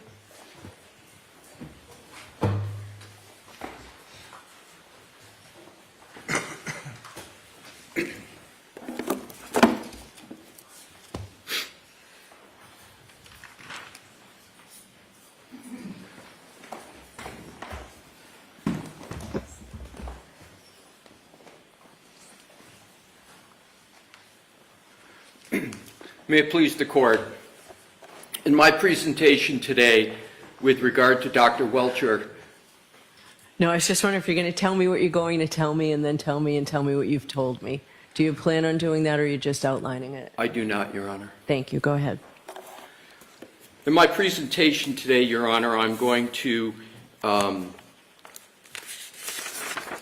just so Your Honor has the documents in front of you that I'm going to be referencing. I'm going to be referencing the 140-slide presentation, Okay. what the Commonwealth has dubbed a report, which is approximately 12 pages of a letter dated January 30, 2025, from Dr. Welcher to Mr. Brennan, and I am also going to be referencing a case law that the parties have cited. What Dr. Welcher has submitted is notable both for what is submitted and what is not provided. Dr. Welcher has gone extraordinarily well beyond not only his area of expertise, but he has, and that's in terms of what he has provided, but as remarkable is he has not provided any documentation of how his methodology is tethered to any study, any common acceptance, or any of the Daubert factors. And this, again, is a pattern of the Commonwealth, where they provide, as they did with Dr. Wolf, as they have done with Dr. Crosby, they provide long CVs, long qualification lists, and then are completely silent on the tethering of the methodology to a common acceptance or the Abt-Dalbert factors. So that is the jurisprudential motivation for me to hit the case law with regard to why that deficiency is fatal to their burden of proof under the Massachusetts law. So I'll start with case of Cannone, the SJC's decision of 2000. And I am going to provide 4 parts of Cannone. Number 1, it's in head note 11. And this case was about, as the court may know, the Commonwealth, not the Commonwealth, a party proposing an expert that was commenting on, which was fashionable at the time, multiple chemical sensitivity. And the expert witness trying to state that an individual suffered from multiple chemical sensitivity. Here's what the SJC stated in response to the expert that was proffering that testimony, and it's extraordinarily close to what is happening with Dr. Welcher, what happened with Dr. Wolf, and Dr. Crosby.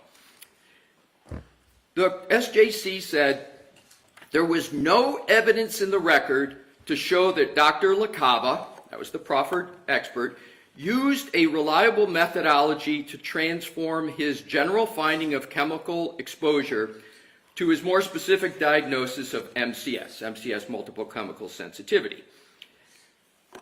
Immediately after that, the High Court said, and I quote, Dr. LaCava referred to the, quote, literature as confirming the existence of MCS and asserted that based on the examination and tests he conducted, the employee had symptoms highly suggestive of environmental sensitivity.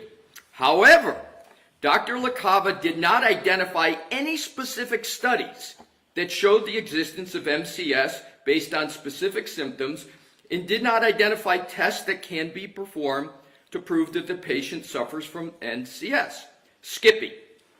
One sentence. Thus, the only evidence on this record tending to show that the employee suffered from MCS was Dr. LaCava's assertion. The purpose of the Lanigan test is to prevent an expert from offering testimony to a fact finder that is not based on a reasonable or reliable methodology. We cannot conclude that the expert's mere assertion that a methodology is reliable is sufficient to pass the Lanigan test absent any other evidence showing its reliability. And I have used the Latin phrase ipsi dixit, translated into because he says so, or he said, and it's not my pejorative, that's the ipsi dixit comes right and is used in case of Cannone. And that's what the SJC calls it when you don't tether a methodology to a study or common acceptance. It's just that expert witness saying it. The reason I perseverate on this is because that's exactly what Dr. Welcher is doing in a 140-slide presentation. It's exactly what he did in his 12-page letter to Mr. Brennan. Nowhere in either of those voluminous documents does he mention one word about 2 things he did. He did an analysis. He has a purported methodology, just like Dr. LaCava in case of Cannone. He doesn't mention one study to support his methodology. Unless there be any concerns, the law is clear that the Lanigan analysis is applicable to medicine, science, and technology. And clearly, Dr. Welcher is in the technology area. In the Dalbert Lanigan analysis, it's referred to as the hard science. So he also, Dr. Welcher, conducted an experiment. And I'm going to treat that separately from the lack of a methodology. So I want to stay just with the methodology that is purported to be used by Dr. Welcher. So keeping on with case of Cannone, Dr. Welcher also is proffering to provide opinions on the medical causation of the injuries to the right arm of the decedent. It's clearly what he is doing. Here is what the SJC said about causation. It's head note 14, and they labeled the heading of it causation. The SJC said, quote, "There is no suggestion that the judge conducted a Lanigan analysis to determine whether Dr. LaCava used a reliable methodology to conclude that the chemical exposures to which the employee was subjected caused," and caused is italics in the opinion, "her to suffer from MCS. This was an error." They went on, quote, "Because understanding medical causation is beyond the knowledge of the ordinary layman, proof of it must rest upon expert medical testimony. Because and I'm skipping several sentences, because the judge below did not conduct a Lanigan analysis to determine whether Dr. LaCava relied on a reliable methodology to determine that chemical exposures caused the employee's MCS, it was an error to admit the opinion." In the concurring opinion of Justice Greene, he added an important point.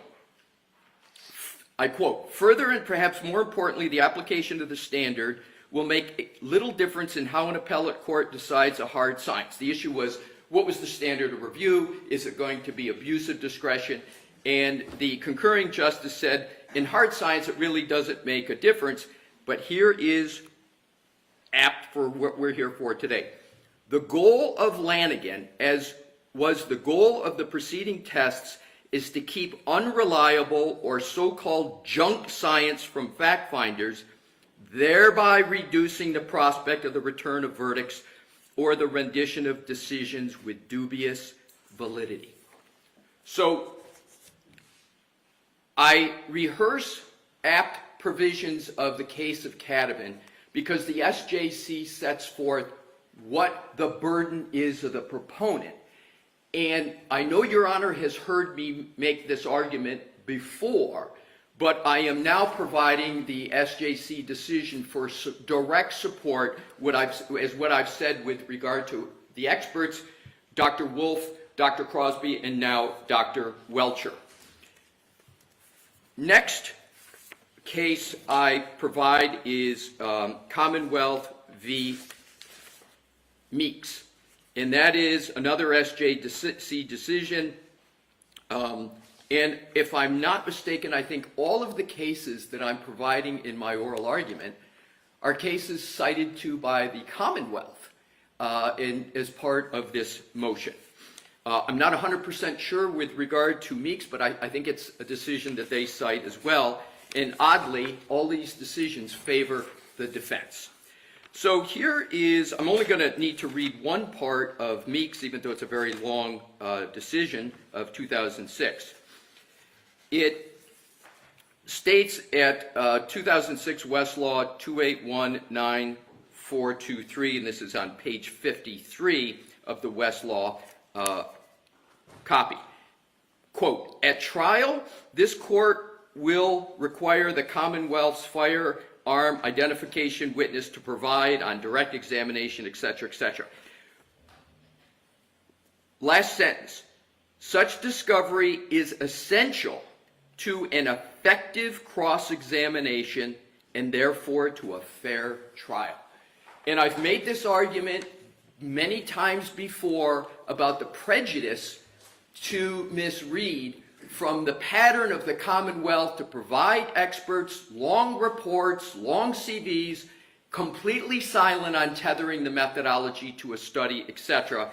And the SJC points out that that information is essential to an effective cross-examination and therefore to a fair trial.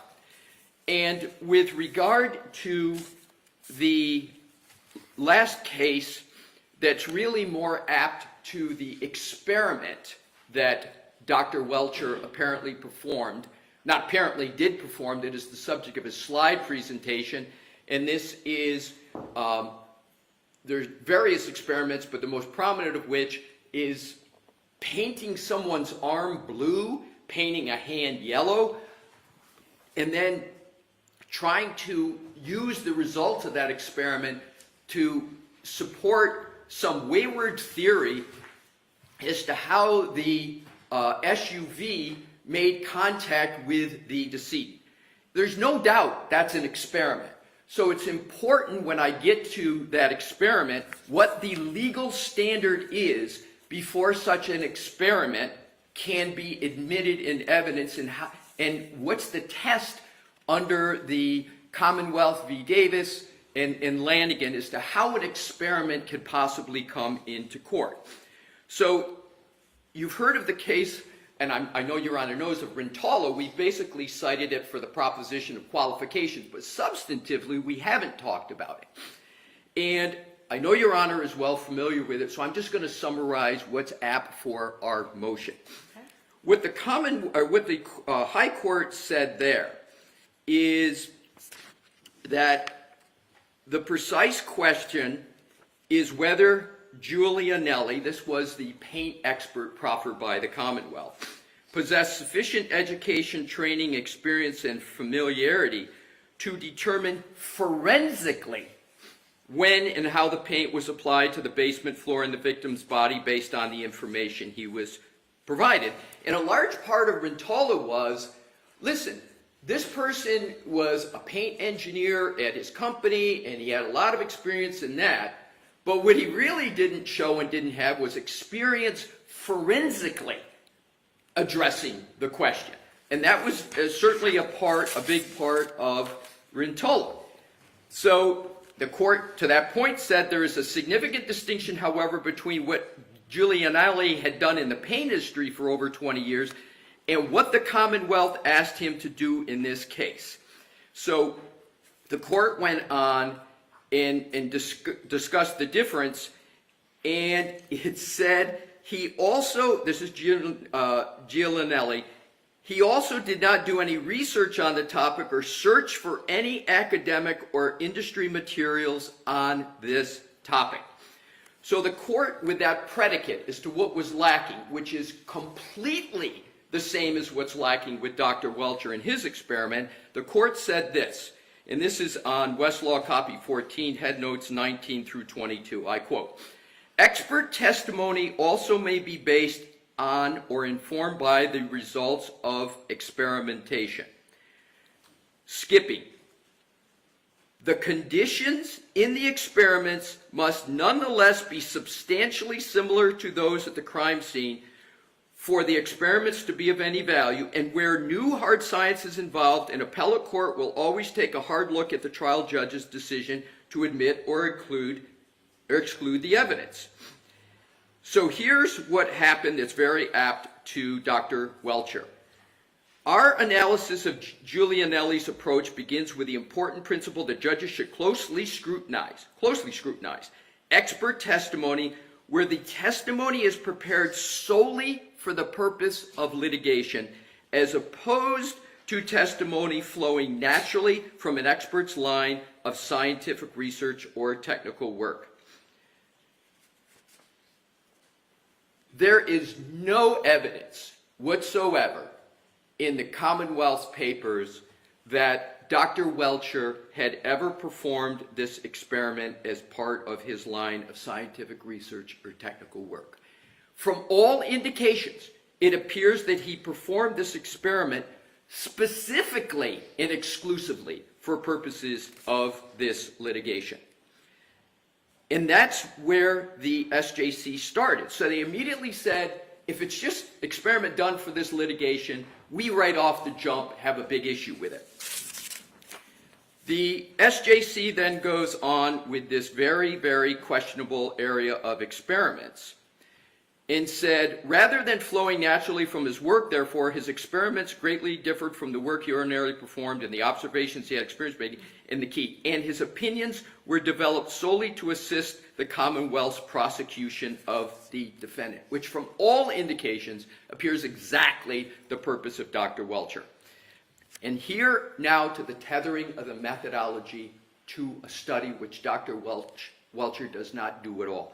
The court said, footnote 31, because Gianelli conceived of and designed the experiments without any stated basis in existing science or literature, and because neither the Commonwealth nor the trial judge applied the Dalbert-Lanigan factors, it would make little sense to attempt to apply them here. The SJC said, we're not even going to go do this analysis because the proposed expert didn't cite to it. So we're not going to guess at what happened. And it then said, relatedly, and I'm quoting, the Commonwealth has not pointed to any basis in existing scientific literature or research for Gianelli's methodology or experience. Instead, it appears that Gianelli designed these experiments on his own without any guidance.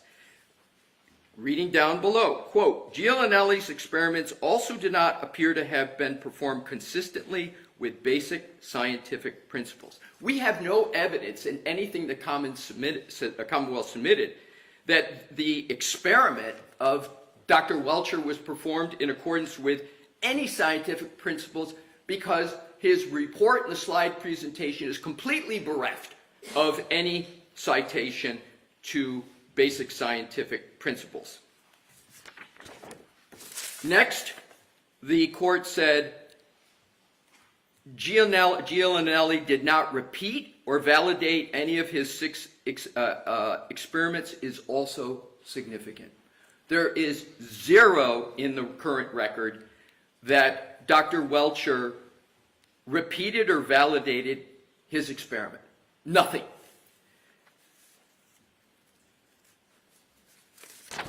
That is the legal standard for experiments in the Commonwealth of Massachusetts. It's not the defense creating the standard. It's not the defense suggesting what the standard should be. What I just read is a 2021 opinion of the SJC. With those important legal precepts stated, I now turn to the letter, what the Commonwealth provides as, or calls a report, which is the January 30, 2025 document from Dr. Welcher. And I start on page 9 of that report. And if Dr. Welcher had adhered to his own standards about what a biomechanical engineer is to do, my presentation would be much shorter. So let's see what he said the role of a biomechanical engineer is, and then what he did. Because this goes to the point of him exceeding the scope of his qualifications wildly. So on page 9, he said in the first full paragraph under numeral 11, he says, in the middle of the paragraph, my biomechanical engineering analysis is determining the effects of physical forces on the human anatomy. I have not made any type of diagnosis. He then goes down below, in 2/3 of the way down, he says, injury causation analysis is a multidisciplinary endeavor that employs objective medical and biomechanical data and analysis to determine whether a MVC caused a pathological condition or symptom diagnosed clinically. He continues, the entire body region will be covered under 3 of the 4 main branches of impact biomechanics, which are injury mechanisms, mechanical response, tolerance, and the biofidelity of surrogates. Thus, injury criteria are needed by biomechanical engineers to describe the relationship between one or more physical parameters and the injury they cause. These criteria usually take the form of a simple mathematical expression or a force or acceleration level. I couldn't agree with him more that that is what biomechanical engineers do. And he then goes on the next page, first full paragraph, I understand my current assignment in this matter is to analyze the available data in this case, including but not limited to the data in and damage to the Reed 2001 Lexus LX 570, and to determine the events that applied forces to Mr. O'Keefe that resulted in the damage to his body, structural failures, fractures, injuries. I agree completely again. That's what a biomechanical engineer is supposed to do. And what is it that he's talking about with force acceleration? At the risk of getting a little too nerdy, but it's really important, what biomechanical engineers do is they apply Newton's second law of physics, which is force net equals mass times acceleration. That's the mathematical formula. Because biomechanical engineers want to know what's the force being applied, and when you do that, then you can then say, okay, is this force capable of causing this result? And if that's what Dr. Welcher had done, again, my presentation would be very short. But that's the setup that he says are his guardrails, his boundaries. Now let's see what he actually did in this case, where we have great objections. It's his conclusions and opinions, which take up about 1.75 pages only on page 10. Let's see what he did and how he honored or didn't honor his own standard. And I'm going to, hopefully to assist the court, identify what I believe should absolutely be disallowed from him opining on. Conclusion opinion number 1. I'm not going to talk about things that we aren't contesting. I want to go to the things that are clearly wayward and improper. 1C.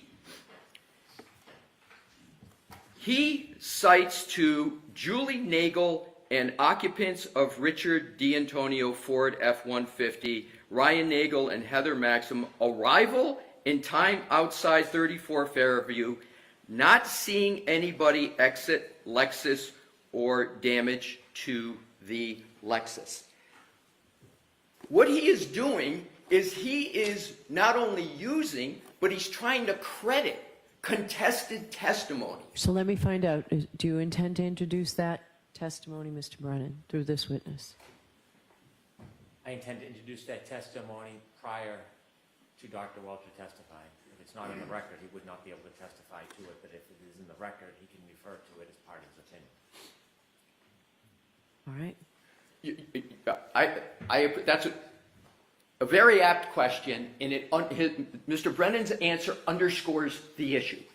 So what I understand completely the foundational evidence issue. I understand all of that. But the transcending issue is an expert witness can't use contested testimony because experts are not allowed to credit and talk about the credibility of witnesses. It's clear case law in every jurisdiction, including Massachusetts.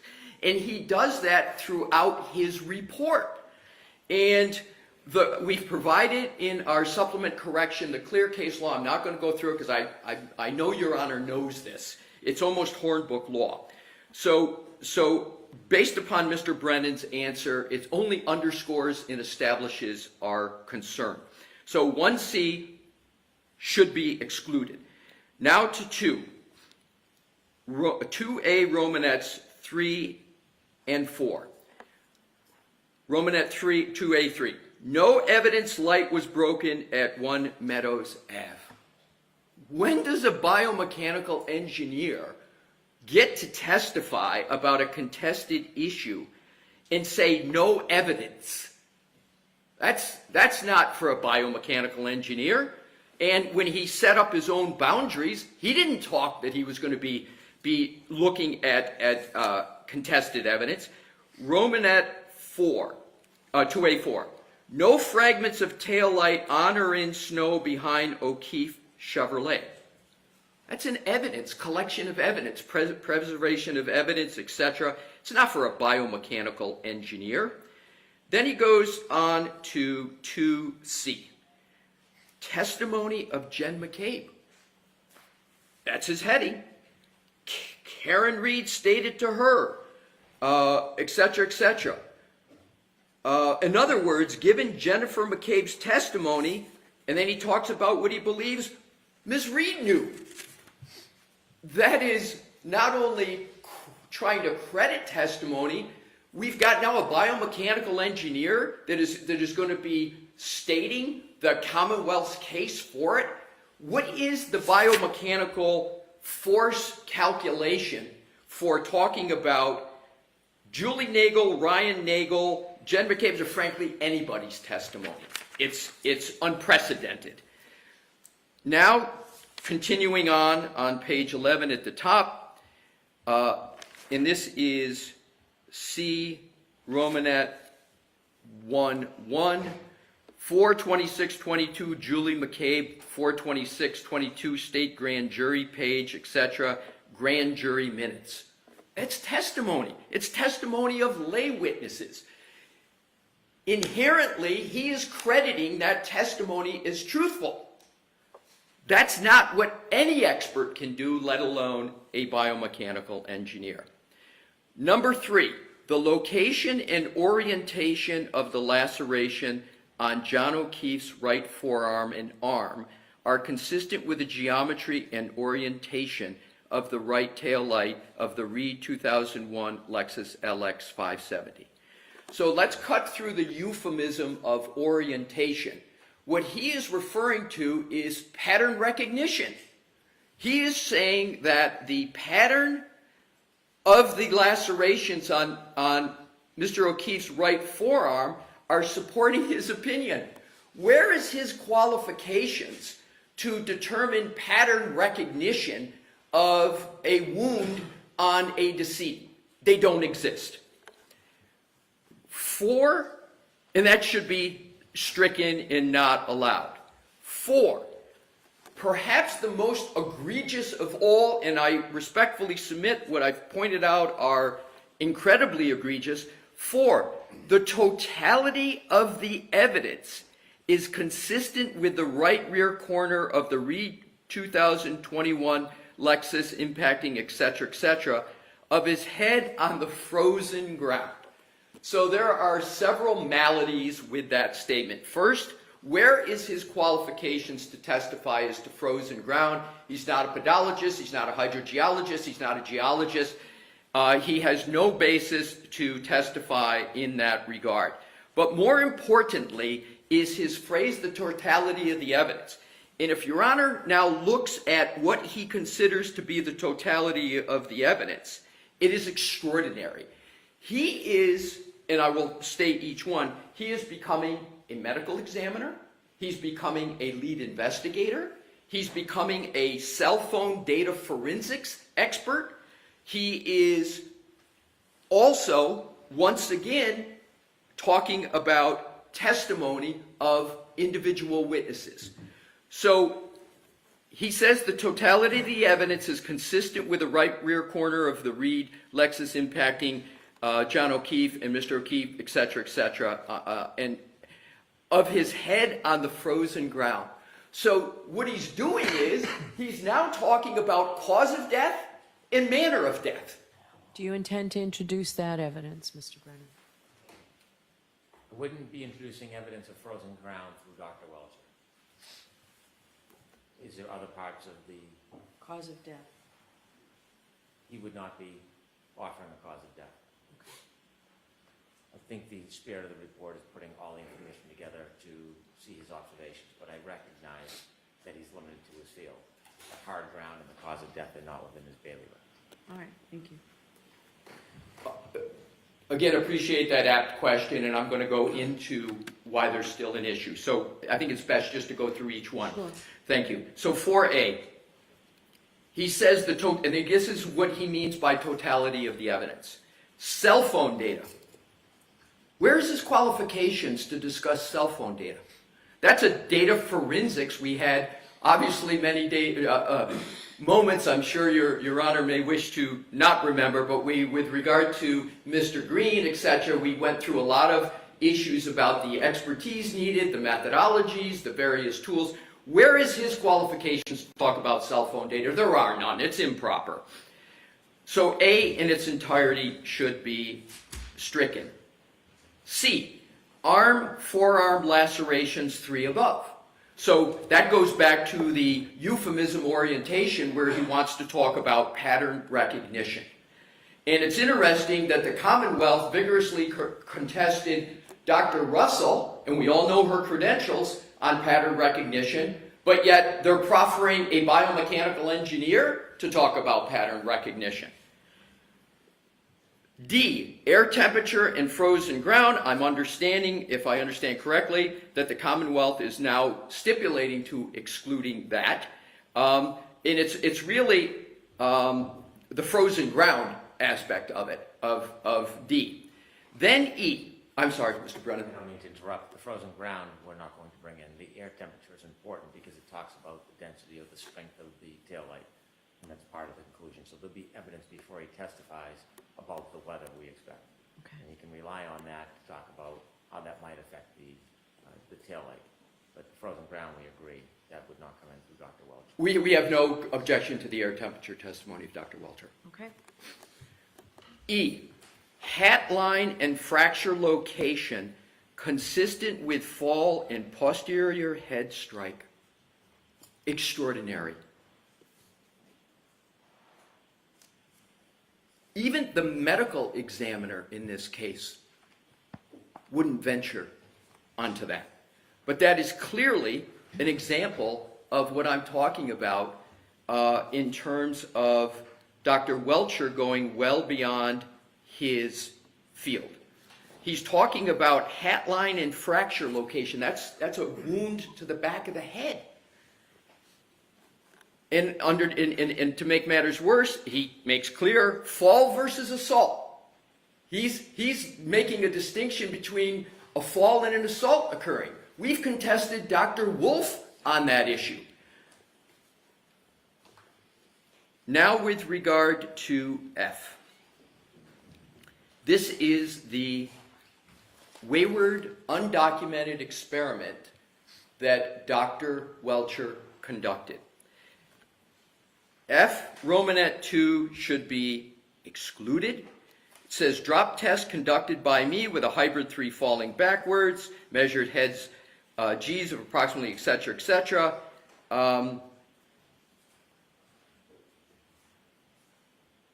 That experiment I've covered in what the case law requires for him to show. There is zero support for this experiment. I went through in Rentola, I won't repeat it, of all that needs to be established before an expert can talk about an experiment. Dr. Welcher supports his experience with zero. This very experiment that he did, this drop test, has zero documentation of where the methodology for that is supported by science. Recall in Rentola, the paint person conducted an experiment and the SJC said, yeah, you conducted it, yeah, you know, this is your area, but you've got to show all of these things, including where is this supported by the scientific method? What studies? Did you repeat this experiment to make sure that there wasn't an error rate of concern? Every single deficiency in Rentola is extant with Dr. Welcher. His experiment must be excluded if Rentola is to have any meaning in Massachusetts jurisprudence. G, Julie, Nagel, and Ford occupants. Again, what does he say? Pulled in behind Lexus and never saw anybody enter or exit Lexus or walk into 34 Fairview. He's crediting, again, testimony and contested issues with regard to some important issues in the case. Unprecedented, the biomechanical engineer gets to come anywhere near that. And we provided, again, the clear case law where in Massachusetts that's not allowed. And as egregiously, H, people inside of 34 Fairview on evening of 128 and early morning of 129. H, Romanet I.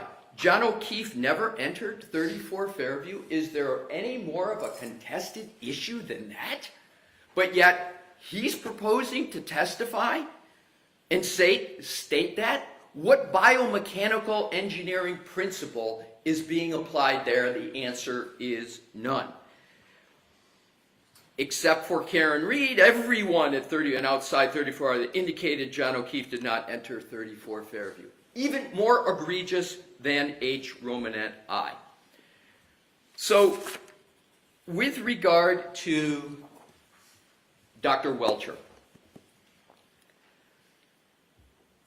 I have, again, genuinely tried to assist the court with regard to blue penciling his report to make clear, based upon the case law, what is within his bounds and what is not within his bounds, based upon his own stated parameters. And with regard to the case law about commenting, not being able to comment on a witness, crediting their testimony, Commonwealth v. Quinn, which we cite, says such testimony impermissibly intrudes on the jury's province to assess the credibility of the witnesses. So not only is Dr. Welcher beyond his qualifications, but he's intruding on the province of the jury, and the Massachusetts courts state such testimony, the kind where an expert witness assesses the credibility of another witness, could substantially influence the jury's decision about whom to believe. And lastly and importantly, should the Commonwealth try to save this wayward part of the report by saying, well, you know, is he really directly or explicitly doing it? The Commonwealth v. Lopez case, and I quote, vouching for the credibility of a witness, here's the key part, whether explicitly or implicitly is impermissible. So I believe it's explicit for the reasons I've given, but even if the court were to conclude that some of his references to witnesses is not explicit what he's doing, it certainly at a minimum is implicit. So with regard to the experiment, the case law is clear as I have recited. With regard to this experiment, prepared solely for the purpose of litigation, not repeated, not retested, no documentation in the scientific engineering literature for the methodology or the experiment, dooms Dr. Welcher's experiment. And the bases in the jurisprudence of Massachusetts couldn't be clearer. Experiments come to courts with an extremely jaded eye, as Rintolo talks about. The eye gets, both eyes get even more jaded when it's created purposely for the litigation. And what is clear from the case law is the prejudice to the defendant in these cases by allowing experts such as Dr. Welcher to stray into all of these areas. In conclusion, Dr. Welcher is not qualified to do anything more than what the ARCA witnesses did, which is talk about and calculate forces and then determine whether or not those forces are sufficient to, and based on physics, are sufficient. So, Your Honor, we would request that because all of these deficiencies so infect all of his report, meaning the experiment is the entire basis for his opinions. You pull out the experiment, he has no basis for an opinion. You pull out a lot of his items, there is no basis for his testimony, and it frankly shouldn't be the job of the defendant or the court to fly-spec his report in his slide presentation. And that is the final data point I want to hit, which is his slide presentation. We have a 140-page slide presentation that is unintelligible on its own. You can't understand it, and the report merely references it. It doesn't explain it. Let me stop. Mr. Brennan, do you intend to use this PowerPoint presentation? Parts of it. It certainly needs redactions. Any reference to witness testimony needs to be redacted. Opinions on credibility needs to be redacted, but there are different demonstrations that we do expect. The demonstration at Meadows Road, which clearly depicts that the cars didn't contact at the taillight, we want to produce. The drop test, similar to Arca's test, we intend to offer that. But as far as the extraneous commentary, no, that's not intended to be, it's not proper, and we wouldn't even try to produce it. Do you intend to use all 140 or however many? No, that is, we were comprehensive in the production to the defense so they could see the data points, how it was produced. And so we've included, you see many of the slides is the cameras showing the different data downloads. There's only a fraction of that we would show.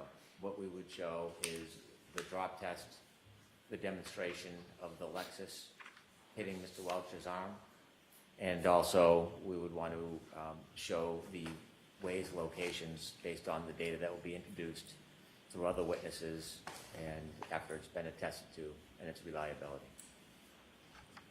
Okay. If I may be heard on that? Sure. Thank you. I still don't know the answer to your question. The defense is entitled to know. Right, so this will have to be provided to you prior to it's done. Thank you. And do we have a date so we can adequately prepare for trial, Your Honor, in cross-examination? When will you have the redacted slides? I could have them by Monday. Okay. And Your Honor, if we have an issue, still, can we submit something to the court? Don't need another court hearing, but if Your Honor would like it, we're happy to do it just to give the basis. Sure, so you'll get what you're entitled to, and which is just a narrowing down of what you already have. And then if you need to respond, you can respond, and we'll take it from there. Thank you. Okay. So in conclusion, Your Honor, the proffered information from Dr. Welcher is, in my experience, unprecedented. It is all-encompassing. It veers extraordinarily beyond his own stated boundaries. And even if he didn't state his boundaries, it's clear he's trying to perform roles, even with regard to what the Commonwealth has just said they're stipulating not to produce, still getting in extraordinarily to other disciplines for which there's no documentation. My last point is the point made by the Supreme Judicial Court. These experiments, especially of the insufficiency of Dr. Welcher, cannot be admitted into courts and go before juries for the reasons of the improper influence on the jury. And secondly, the methodology has to be tethered to a study or something in the literature to give the court, as the gatekeeper, a basis to say, this is science. This was done pursuant to the scientific method. And Dr. Crosby, Dr. Wolf, and now Dr. Welcher are completely absent with regard to that tethering. And as the SJC says, that deprives the defendant of cross-examination and a fair trial. And I don't know why the Commonwealth, I've been saying this for months, literally, as to why the Commonwealth doesn't produce it, either in reports or in their responses to our motion. I am left with one conclusion, Your Honor, and that is they don't want to provide it, and they want to as the Commonwealth's favorite phrase appears to be, do trial by ambush. But that can't work with a defendant in a criminal proceeding. The Commonwealth can't ambush, and that's not my standard, that's the standard of the SJC. So we respectfully request that Dr. Welcher's report and his testimony be disallowed in its entirety. We will, of course, await the narrowing as Your Honor has ordered, and we would urge at a minimum that the defense know clearly what this witness is going to be allowed to testify to, and we would like to avoid an evidentiary hearing because I think it's pretty clear what the parameters are, but I have to reserve, Your Honor, our request in the alternative for an evidentiary hearing if what we get from the Commonwealth continues to be the vagueness that we've been getting all along. Thank you, Your Honor. Okay. Mr. Brennan?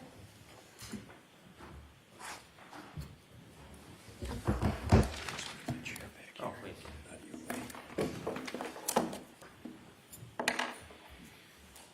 I'm particularly disappointed that Mr. or Attorney Alessi sees this as some type of trial by ambush. I'm not going to digress the way he has, but a case study in that is the ARCA, and that's why I'm concerned about waiting until the day before trial to get simple Rule 14 discovery. ARCA and Mr. Welcher have some similarities because they're biomechanical engineers. Now, in our production, we gave over 8 gigabytes of information from Dr. Welcher. We gave any reference material, whether he was going to use it or not. We gave all studies, all data, anything that he considered, even if it was irrelevant, we provided to the defense. It was an extraordinary production. I've never seen a more complete production. But Dr. Welcher gave his entire file to the defense with all of the raw material, all of the studies, all of the reference material. It's not limited to this report. As you can see, Dr. Welcher is extraordinarily thorough. You can see in the letter report all of the different things that he looked at, far beyond what any other expert has looked at in this case, far beyond, I dare say, what ARCA even considered in this case. And so it is obvious, but maybe not to the defense, so I will narrow it, that Mr. Welcher, Dr. Welcher, cannot come in and talk about the opinions or testimony of witnesses as it relates to their statements. So, for example, as Attorney Alessi points out, 1C, he won't be able to come in and would not want to come in and say that the witness did not see damage to the taillight. She'll testify to that herself, that there was no damage. In fact, all the witnesses did not see damage to that taillight. As to 2C, the testimony of Jen McCabe, that is for reference. The testimony of Jen McCabe is for Jen McCabe and the jury. He will not be offering testimony of Jen McCabe or offering anything that relates to it. Similarly, 2.1 regarding Julie McCabe and grand jury minutes, he won't reference grand jury minutes in the abstract, let alone the details of it. Number 4, he will talk about the weather, if it is already in evidence. It's a proper basis for an expert, but he will not be talking about the frozen ground. Similarly, in 4G and H, this is reference material regarding Julie Nagel and the Ford occupants. They'll testify to what they did and what they saw. And the people inside 34 Fairview, even though every single witness says John O'Keefe never came into Fairview, that is left for the witnesses, not for Mr. Welcher. And so the basic argument of the defense is that this biomechanical engineer should not be testifying using his principles and his education about demonstrations. What is suggested is that there's no evidence that he ever engaged in these demonstrations before, that they were exclusive for litigation, that they weren't tethered to a specific study, and the methodology for each one is not outlined in a report. I wasn't sure if he was talking about Dr. Welcher or he was talking about the ARCA experts, because when I'm looking at the ARCA report, which apparently they're very comfortable with, we don't even know which witness did what. Importantly, when we look at the ARCA report, you have one witness who decided to build a potato cannon for no reason that we know of. No evidence that anybody threw a glass, but apparently it was a cool idea, he cited on the stand. That wasn't tethered to a specific study. That didn't lay out the methodology of the potato cannon. That wasn't repeated or validated. There was no specific literature that was referred to in that report. And yet, not only were they allowed to offer this evidence, it wasn't inappropriate.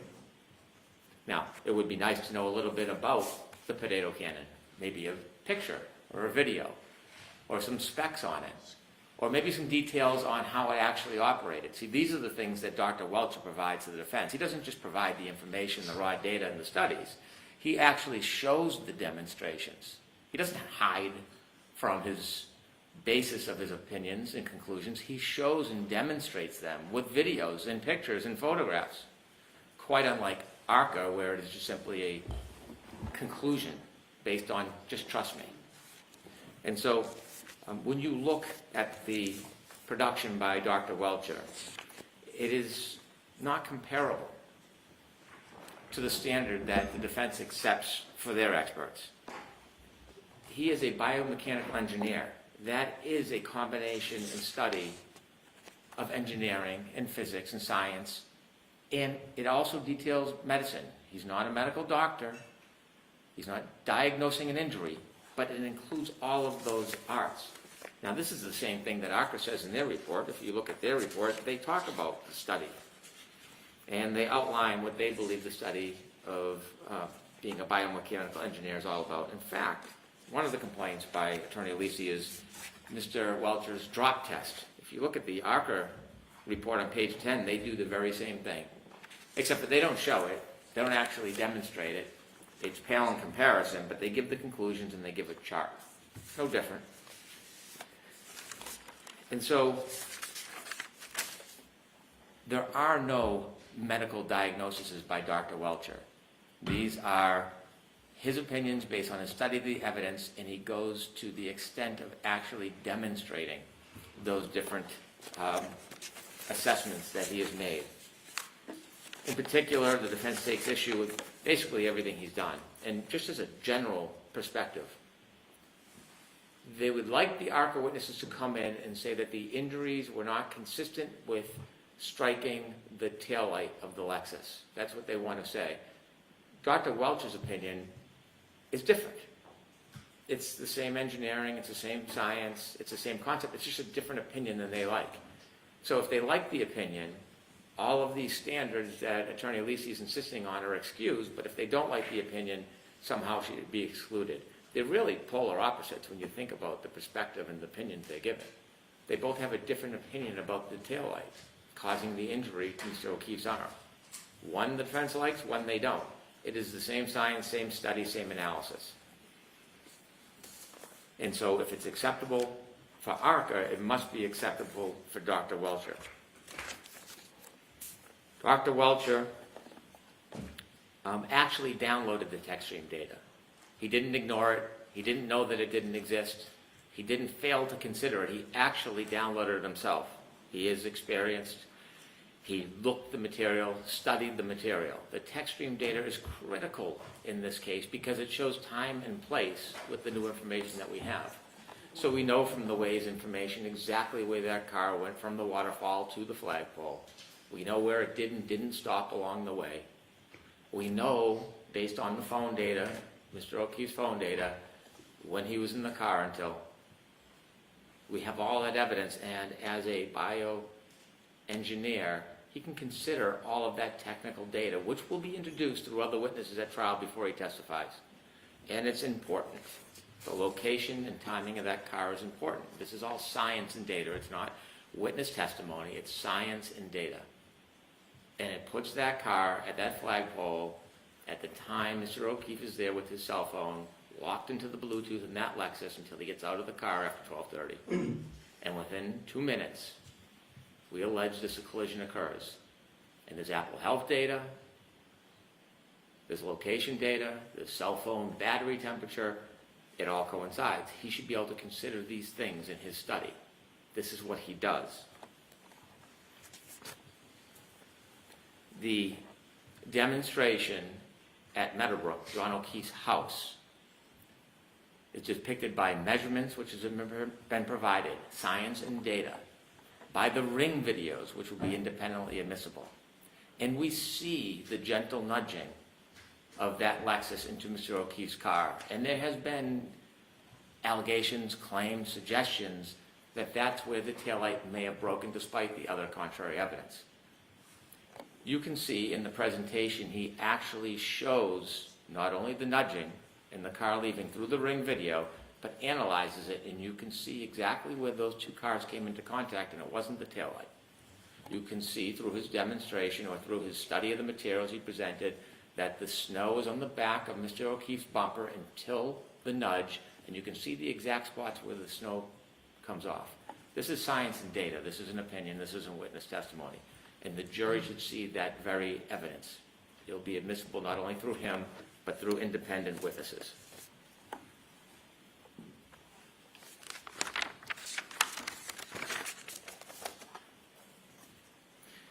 The defense takes issue with Dr. Welcher providing an opinion that the lacerations and cuts are consistent with the geometry and orientation of the right taillight. There has been many claims about alternative sources, which the Commonwealth disagrees with, as to those abrasions. But if you've seen the PowerPoint that's been presented and provided to the court, will be presented to the jury, it shows the symmetry of the arm and the location of the arm, the height of the broken taillight, and it shows with great continuity the height, location of that broken taillight, and how it relates to a bent arm. And that is based on engineering, biomechanics, the same things that ARCA employs. They just didn't do this. And so that's not witness testimony. That's not beyond the bounds of anything. That is powerful evidence, and we intend to introduce that. And then, as I mentioned, finally, the drop test. This is the same information that ARCA proposes in their report. For some reason, I don't think that was offered as evidence at trial, but it's clearly within the bailiwick of this expert. And so we will file on Monday a PowerPoint presentation redacting all the inadmissible parts of it, which is witness statements, and we expect to present the demonstrations to support the opinions as corroborative evidence of those opinions rather than just naked opinions. And there will be no trial by ambush. Now, we will be studious in getting that information to the defense. We would like them to be as studious getting us the ARCA information. It does concern me delaying that information because, as Attorney Alisi eloquently said, you need time to prepare. We know he's a very prepared attorney. We'd like to prepare as well, and if we wait to get records and information and know who wrote what part of the report, we won't be prepared. There's a third engineer in their team that wasn't called. We'll have to add him to the witness list if he has any relevance. We won't know until we question those witnesses. So I think I'm also inclined to ask the court to consider we have that questioning well before their testimony. But we will meet our commitment and provide those slides on Monday. All right. And Mr. Alessi, again, you've already said you agree to talk to Mr. Brennan about the reciprocal discovery. Yes. Okay. May I be heard to respond? Sure. Thank you.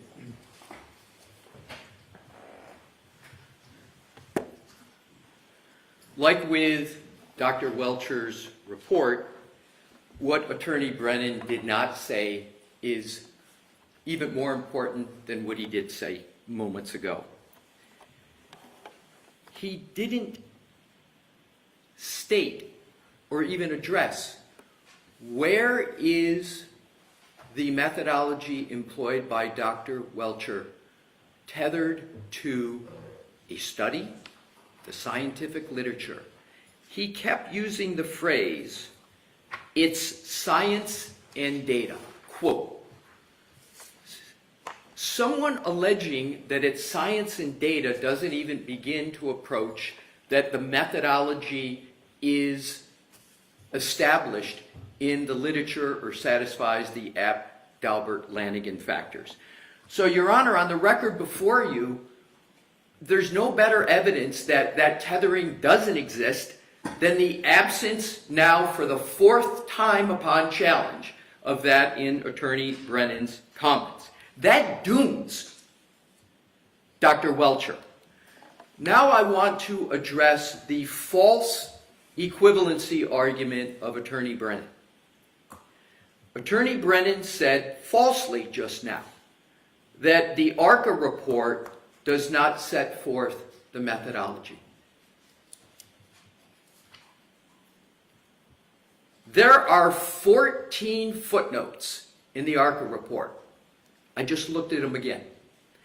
Footnotes 1, 2, and 3 tether the methodology of the ARCA experts to the literature. The methodology is documented. I do not understand how an attorney can get up and say a report doesn't have something without having a basis for saying it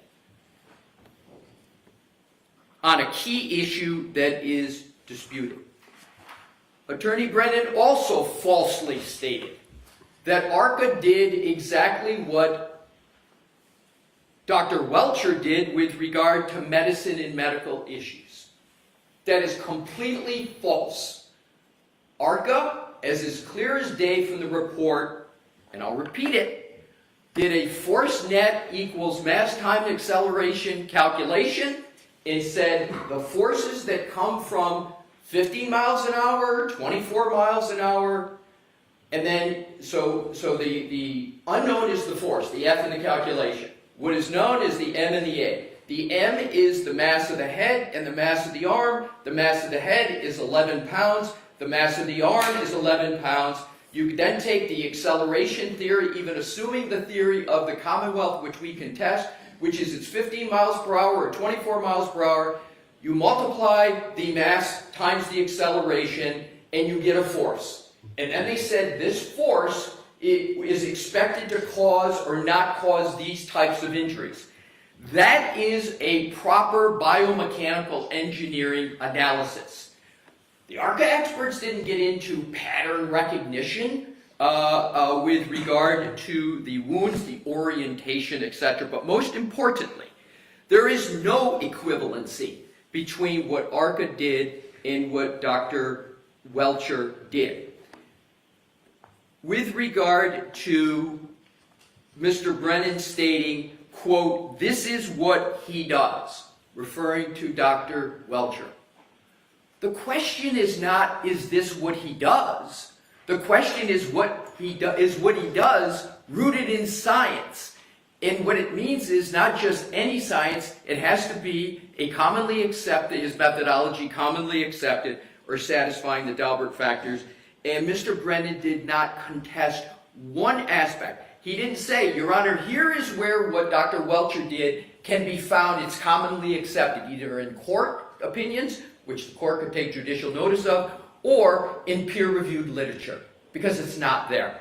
And with regard to the 5 non-exclusive Dalbert factors, I covered that in my presentation in the beginning. I'm not going to repeat it, only to say that Mr. Brennan didn't address any of those 5 factors to show a proper foundation for that.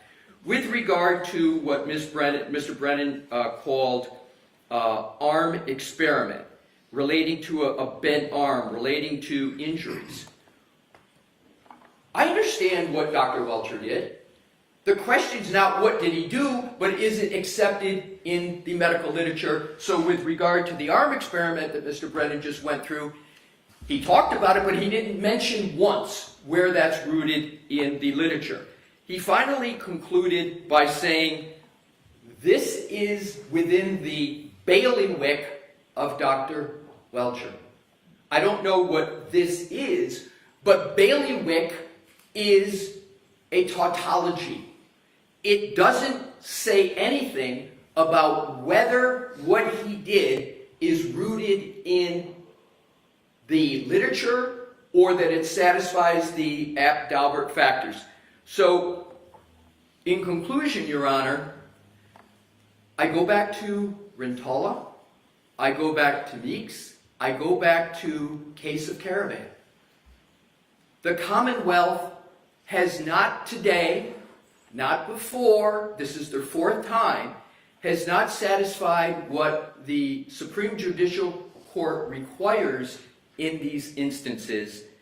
And what it has come down to is the defendants, which stands in a different position. This equivalency between ARCA, I've shown, and it's easily documented, the court can see it, that contrary to Attorney Brennan's false statements, ARCA did cite to and tether their methodology to the literature. But when you have a defendant on trial for the seriousness of the charges here, to have no methodology, to have no tethering to the literature, that's, as Your Honor knows, the gatekeeper's function to stop those opinions from going to the jury, to ensure not what the defense has created, but what the Supreme Judicial Court has created, which is the purpose is to allow for cross-examination and a fair trial. They haven't satisfied their burden. They have the preponderance of the evidence burden, and the consequences should be borne by the Commonwealth, not the defendant. Okay. Go ahead, I'll hear a quick response.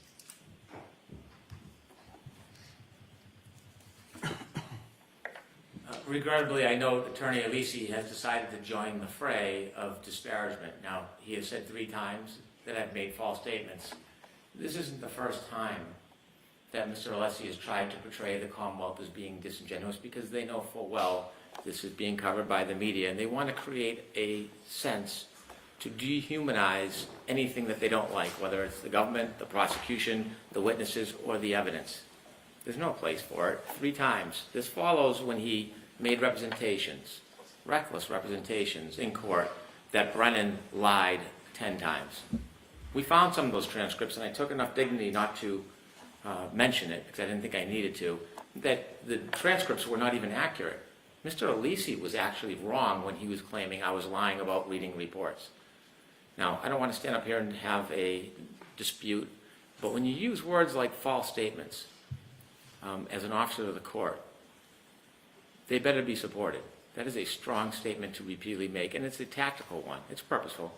Attorney Alisi is joining the fray, and that is all part of the strategy here. Now, if you look at page 13 and 14 of Dr. Welcher's report, perhaps that was missed in the review. There are resources in that report that number 26 different items of resources. And so if we're talking about support and tethering, it is at the end of the report. It's not footnoted like ARCA, it's at the end of the report. It's all there. All right, thank you. So we're going to move on to try and get some motions in quickly. The motion regarding the chalks, is there an objection to the Commonwealth's motion requesting the use of chalks and directing both parties to provide visual presentations in chalks prior to using? No objection. Okay, thank you. 583.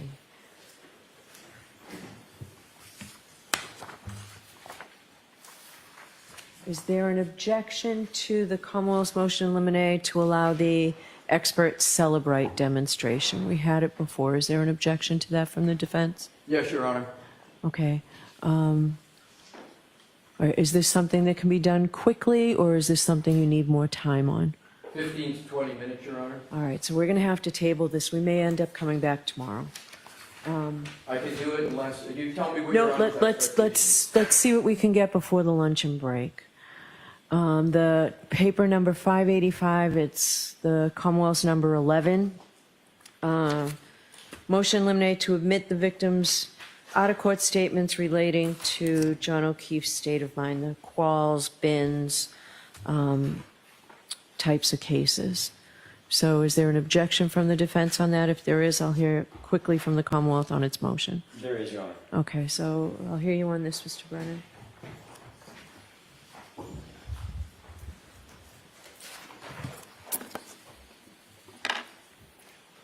Evidence of Mr. O'Keefe's state of mind is particularly relevant in this case.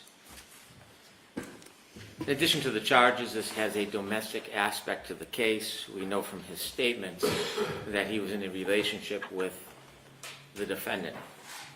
We know from the statements that there was a tumult in that relationship, and many of those statements are reduced to writing. The state of mind of Mr. O'Keefe is reflected in those statements. There was no time or reason to fabricate. You can tell by the content and the volume of them that there is a legitimacy to them. And it is clear, based on that and other testimony, that he was in the course of attempting to end the relationship with Miss Reed. And so his statements, especially over the course of the day of this incident. All right, so what's the time frame? It's so over the course of the day, I realize that the Aruba incident is too remote and you're not using that, but what's your time frame for me to be able to evaluate As this? far as his messages, I will Or look. the statements, or the evidence that you're trying to put in under this doctrine? His niece would testify, as she did in the last trial, about the tumult in the relationship. Okay. And we'd introduce the same text messages that we introduced at the last trial, reflecting Mr. O'Keefe's state of mind about the relationship. Okay.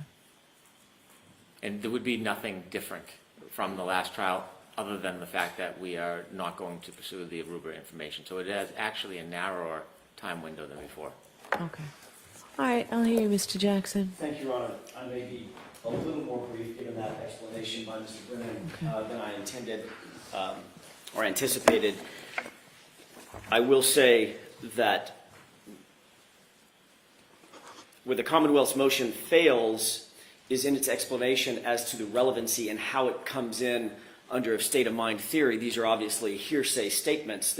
In some cases, they are multiple hearsay statements, or potentially multiple hearsay statements. John O'Keefe's state of mind is irrelevant unless there is a specific admissible evidence that he communicated those statements, and we'll have to sort of take them as they come, given I don't have the full breadth or an understanding of the full breadth of the information that is being sought. Mr. Brennan just indicated it's going to be consistent with the last trial, so that gives me some target range. But without knowing more, under a normal hearsay or even state of mind analysis, it's irrelevant unless there's a specific admissible point that he communicated that, or point at which he communicated that state of mind to Miss Reed. She was aware of his state of mind, and very importantly, that the information that was communicated to her was of such a nature that she would have acted on it in a manner that's consistent Right, with... that's what we were talking about, the bins, calls, those points that Correct. need to be made. And that's what I'm getting to. With that last point, and to drive this point home, that's preposterous. The idea, there is no evidence to support that last point, that this type of information, let's say, for instance, it's information that he wanted to break up with her, or he was mad at her, or he was angry at her about something, some incident, some specific thing having to do with feeding the kids donuts or not feeding the kids donuts, or they had what was considered and what was testified to in the first trial as a very normal row or argument about something as insignificant as that. The fact is, the state of the evidence is that on the night in question, it's uncontroverted by even the Commonwealth that the two of them were getting along extraordinarily well. The facts are borne out in both videos that are uncontested. They're borne out in witness statement that went uncontested, that they were affectionate, they were happy together. They were described by basically everyone on the Albert side, the McCabe side, as well as individuals who also saw, that were not related to those families, who also saw Karen and John interacting throughout the evening, and they all said that they were getting along very, very well. One person described them, the court may remember this phrase, as lovey-dovey.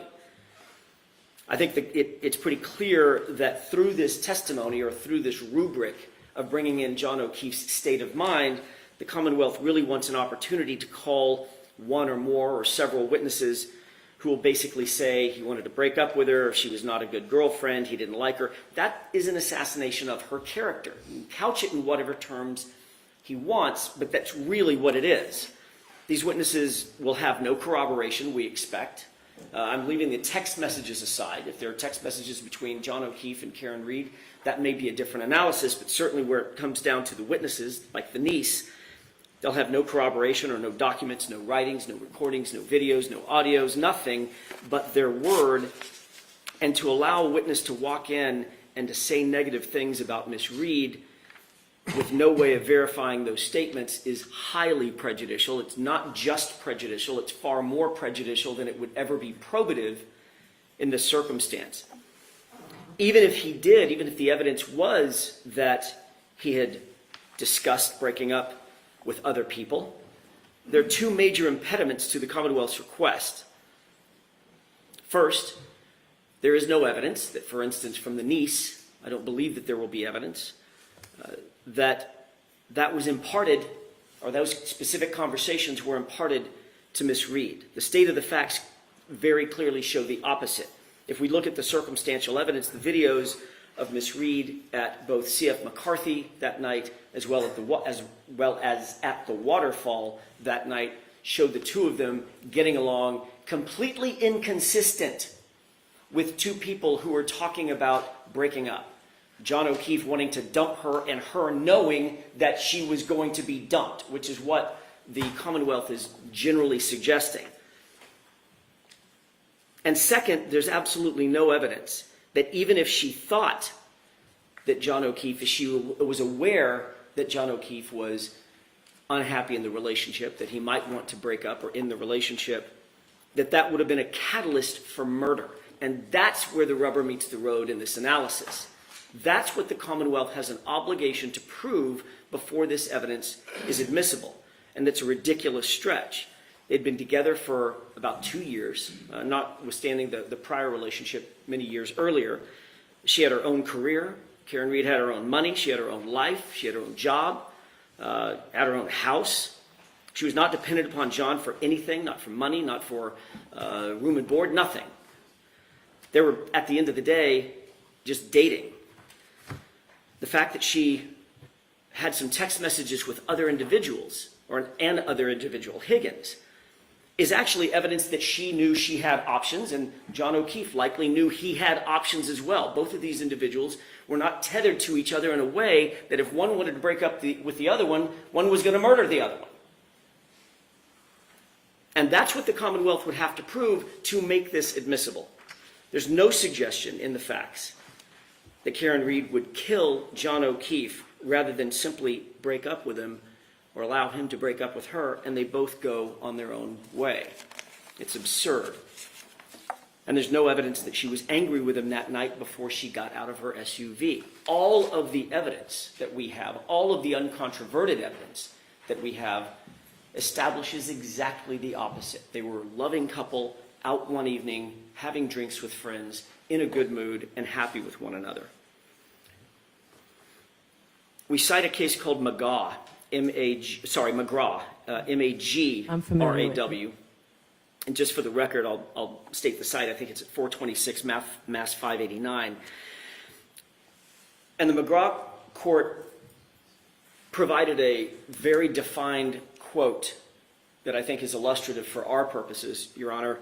Quote, "A murder victim's state of mind may be material to the defendant's motive, but only if the defendant knew of the victim's state of mind, and most importantly," the court's words, not mine, "and most importantly, would be likely to respond to it."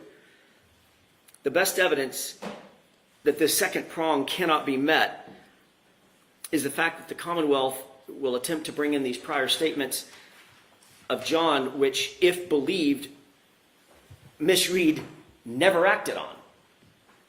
In other words, they're going to bring in prior statements to say she would necessarily act on it, and act on it in a violent way that would take someone's life, but at the same time they're stuck with the very clear fact that if in fact that's true and it was imparted to her that he was unhappy in the relationship, she never acted on it, not once. And the moment that we do have frozen in time that we can go look back on is the night of January 29th, or the evening of January 28th, going into the early morning hours of January 29th, in which they were both getting along perfectly well, completely in opposite of what the court in McGraw defines as necessary for that sort of evidence to be admissible. The reason that the Commonwealth's theory for admission doesn't make sense is because it's not really their theory for admission, I suspect. I suspect that it's more that they would like to have someone or some people get on the witness stand and assail Miss Reed's character, make her look bad, and say that she was either a bad girlfriend or that John was not happy with her. It's an attempt to inflame the jury, to make them dislike her for something that has nothing to do with the evidence that she hit him with her SUV on the night in question. And it's a very transparent attempt. We strongly believe that this attempt does not meet the evidentiary standards that are required. The Commonwealth cannot meet those standards, and pursuant to McGraw and its progeny, we would ask that this evidence be deemed inadmissible. Okay. Quick follow-up. It seems the thrust of the defense argument, and I appreciate their advocacy and argument, but it's not shared by the Commonwealth, is that they were lovey-dovey and got along well that night. Well, at the time of this incident, it seems there's substantial evidence that Ms. Reed was not happy with Mr. O'Keefe. On 2020, transcript page 43, line 1, she was asked, would you say that you were angry with John that night? Her answer was yes. She was asked by Ms. Voss on June 20th, 2023, about that night, or the day before, and she says, I was temporarily frustrated, it wasn't an argument. She also says to Ms. Voss, were you worried at him or pissed at him or both? I was pissed until I fell asleep. Now, in addition to her anger, she specifies some of the tension. We heard from the testimony of Jen McCabe that when she gave directions to John O'Keefe, she mentioned a mother of a child who Mr. O'Keefe had a prior relationship with. This is minutes before we allege the collision happened. And so in the interviews that she has provided to these different outlets, she discusses the fact that she hears this information and that there was an issue or some type of interaction about the fact that he was previously dated another woman. And this is a conversation that takes place minutes before the collision. And so we have statements from the defendant herself that show the discord in the relationship, the anger, being pissed, the motive. Without reading them, because it's unnecessary, there is substantial corroborative evidence. Not only that the text messages, which are corroborated by the niece's testimony, but the imminency of it, that this is happening in real time, moments before John O'Keefe's death. And so all of this should be admissible. It's all supportive of each other. Your Honor, if I could just correct the record very quickly. Sure. If anything Mr. Brennan just said was true, he might have an argument. My goodness. It's important to get some of the facts right. You got to get some of them right. The conversation that he just referenced with Jen McCabe was the next day. It was the next morning, not minutes before the collision. He's read the every time he stands up, he says, "I've read the I wasn't there. I've read the transcripts." We got to hold him to that burden, Your Honor. You got to get the facts right. That conversation with Jen McCabe was the next morning after John O'Keefe had been found, after he didn't come home. I'm sorry, I just need to correct. I'm sorry. I was talking to my client real quick. I'm not quite done. This was during the time after 5:07, after the SUV leaves. We see One Meadows, and Jen McCabe and Kerry Roberts get together, and as they're looking for them, as they're looking for him and searching for him, that's the point at which they have the conversation about being some other woman, or why he might not have come home, or what her mindset might have been at the time. It's after the fact, well after the fact. The other issues concerning Karen Reed's statements about being upset, or in Gretchen Voss's words, were you pissed at him? It was in context of when. When were you upset with him? When he didn't come back out, when he didn't come back to the car.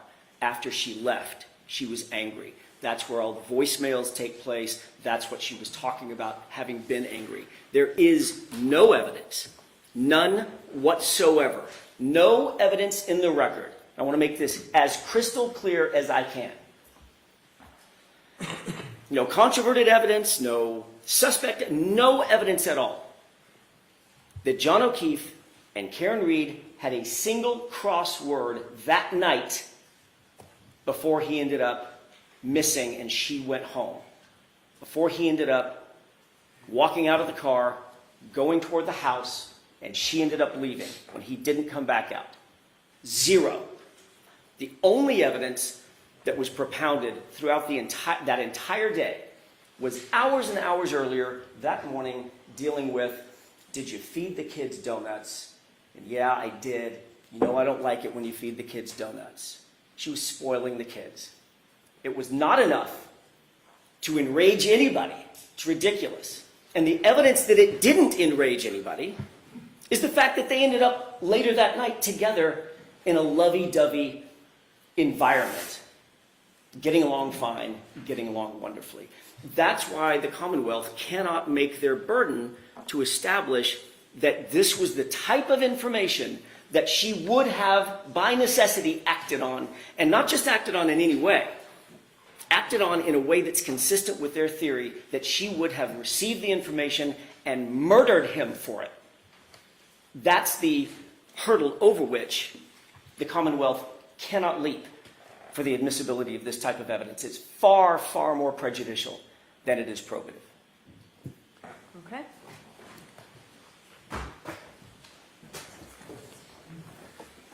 Before accusing somebody of getting it wrong, the person accusing should be right. I know that Mr. Jackson, Attorney Jackson, was present during the Voss interviews, but apparently they haven't listened to the interviews or read the transcripts. Page 88, line 22. Not the next morning. When Jen was navigating John to the Alberts, she said it's near Ashley's house. Ashley and John had hooked up prior to John and I dating. Similarly, page 92, line 1, totally contrary to what you just heard. Totally. There was a woman who was a mother to kids that were close to John's kids who lived very close to the Alberts. In fact, when Jen was navigating John to the Alberts, when I was driving, she said it near Ashley's house. Ashley and John had hooked up prior to John and I dating. She broke up briefly with her husband. Not my words. All right. So we're going to break. We've got a lot of ground to still cover. I suggest that we take the personal attacks completely out of this. Hold on. Both sides. I want to get through these motions today. If we don't, I'll bring you back tomorrow. I'll bring you back Monday. Let's get through these motions. Leave all the attacks, all the falsehoods, all of that. Leave it all aside. Let's focus on the motions and get through this. So I'll see everybody at 2 o'clock. Your Honor, if I could say one more thing. As the court ponders this last issue, I'm not even thinking about it for the next hour. Let's leave it.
talking about voir dire, so I don't want to run out of time for that. So what I plan on doing is finishing these motions by 3 o'clock. We'll give each side 2 minutes. We'll see how we do with that, and we'll try and get through this. Juror questionnaires, have you provided those? Remember we talked about it the other day? Have the two of you worked out a juror questionnaire? I know you asked us to, we have not. We haven't spoken. All right, so or today's the consulted. final trial conference where I'm supposed to have all of this, right? Understood. Can you do it before you finish? Well, let's see where we get with the motions, and we'll see about that. And Your Honor, if I could I finish that last point that I was about to make just before we broke? 30 seconds, Mr. It will Jackson. take me 30 seconds. I want the court to be super, super clear about this one point. What Mr. Brennan referenced, and I understand why he would reference it in the transcript of the Gretchen Voss interview, the reference to the she called John and talked about Ashley's home or Ashley's house. The she was Jennifer McCabe. On the 28th, calling John to say 34 Fairview is down the street from Ashley's house. My client was not part of that conversation. That was between Jen McCabe, as she testified, and John. Okay. Then the next day is when the conversation, according to Jen, took place about Ashley and could it have been some sort of an interaction or an affair or something like that. Okay. My only point in making this, and I just want the record to be super clear, is I that understand what your point is in making there it. was no animus, no evidence of animus on the night in question. I understand that's your position. We haven't heard the evidence yet. Okay, I just want to make sure all that's right. clear. Thank you. All right. Well, Mr. Jackson, you can stand up again. Is the defendant pursuing a third-party culprit defense? That's going to be my colleague, Mr. Yannetti. So you have 2 minutes, Mr. Yannetti. That's sort of a yes or no, and then I'll hear the Commonwealth. And I'm sorry, I did not hear the question. Are we going to be pursuing third party? Yes. All right, so I'll hear you on your motion, Mr. Brennan, and then a 2-minute response.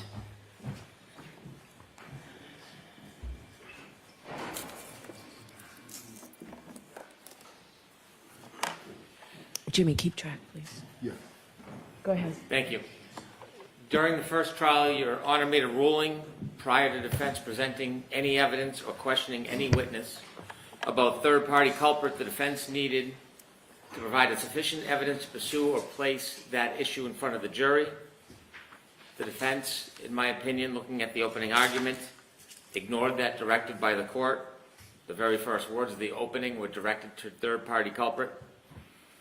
And thereafter, throughout the case, there does not seem to be any boundaries, parameters, or identification of the walls or the length of third-party culprit. The varying representations by the defense over time make very unclear what the third-party culprit evidence is, whether it is a particular person, includes particular people, or unknown. We know from the defendant's statements that there was a position taken on the front of the courthouse steps that everybody knew who the third-party culprit was. That position changed in the Ted Daniels interview when they were asked about third-party culprit, Mr. Jackson, and the defendant said they did not know. And so despite the recent position that they did not know who the third-party culprit was, in our argument the other day, Attorney Little identified Brian Albert as third-party culprit, Mr. Albert. And so there is this vacillating position on who the third-party culprit is and what evidence they suggest supports third-party culprit. I took an opportunity to go back to the arguments last year for third-party culprit. I have a transcript, and it's equally undefined at that point. And so what we have now is the defense with a hope or an expectation or intention to pursue third-party culprit, but we have no basis for it. The court has been very clear on third-party culprit, and they can't just come in and start accusing people arbitrarily of committing the crime of murder. Section 1105 of the Mass Rule of Evidence makes clear that evidence that a third party committed the crime charged against the defendant. So I will read again the Mass Guide to Evidence. I'm familiar with the law on third-party culprit. Your time is up at this point. See? I've read your motion, I've read your memo. Okay. Or the pleadings. Thank you. All right, Mr. Yannetti? Jim, why don't you stand when it's done? Can you stand when it's done? Your Honor, I can't do this in 2 minutes. Well, then we'll hold it. We'll That's hold fine. it to the end. That's fine. All right. Mr. Alessi, I'm going to hold you to 2 minutes. I've got the Commonwealth's motion on the Celebrate demonstration. I'll hear you for 2 minutes on that.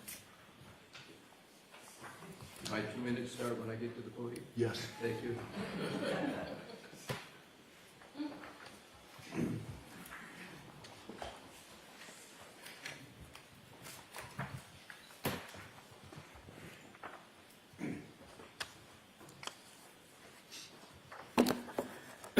The courtroom demonstration that the Commonwealth proposes is incredibly vague, and it, to the extent it can be understood, is impermissible. I'm fully aware of what happened in Trial 1. Not only did I read the transcript, I went back and watched the video. The Commonwealth states that they want to conduct, I'm reading verbatim on page 1, a courtroom demonstration of how data was stored within Jen McCabe's cell phone. That's it. No elaboration, what it's going to be. They're looking, to me this is a blank check. Similarly, with regard to Jessica Hyde, we'll use a courtroom demonstration to show jurors information and data on both the phones to explain concepts and to illustrate particular information of importance. Vague, again, we have no idea what it's going to be, nor does the court.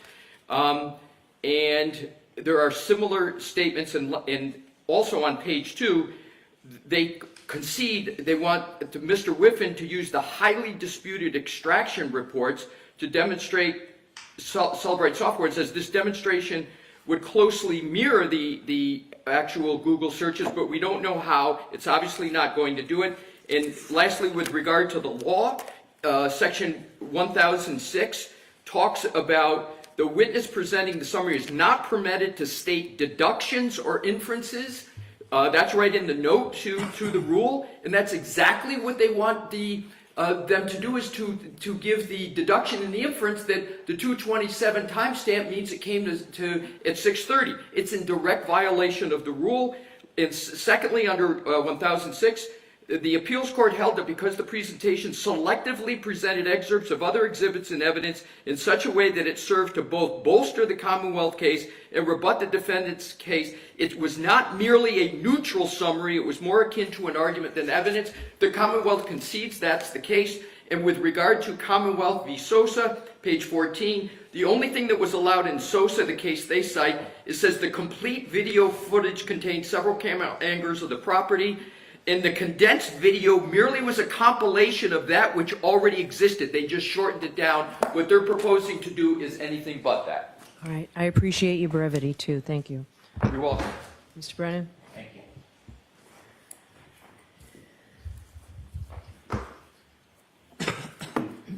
The demonstration we would be asking Ian Whiffen to engage in is the same demonstration as he did at the first trial. No different, based on the same qualifications, based on the same experience. It is essential that the jury understand and be able to see the data in action so they can appreciate the legitimacy of how the data is stored and how those windows are opened. As far as Jessica Hyde, we've provided a number of different reports. We would like to provide chalks that come directly from those reports. So if there's anything that's particularly offensive in those chalks, I'm willing to discuss it with the defense. There would be nothing new or different than hasn't already been provided. It would be simply blowing up the photographs or the exhibits in her reports so that the jury can read along and see them. Okay. Thank you very much. I'll get a decision quickly to you in that.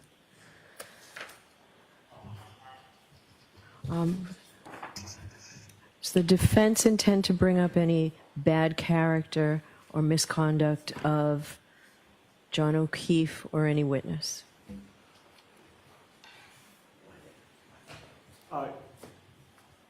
No, bad character evidence is inadmissible. Right. To the extent that evidence could be used for like motive, opportunity, all the alternative, under proposed rule 404, we reserve the right, but we would approach sidebar before introducing any such evidence, and certainly not against John O'Keefe. What do you say, Mr. Brennan? If we have advance notice, I think that's appropriate. I don't want to wait until we get the sidebar. If the defense has an intention of offering what would otherwise be prior bad act evidence, but they think it meets an exception under the rule, then they should propose that evidence so we have time to consider it. Especially if you intend to open on it. Are you doing the opening, Ms. Gianetti? I will not be doing the opening this time, and I do Okay. not believe we will be opening on that at all. All right. So, okay. So what I'll do is not during the opening and only with advance notice and a ruling. What would the advance notice be, Your Honor? A week before, well, a week before the evidence starts. Thank you.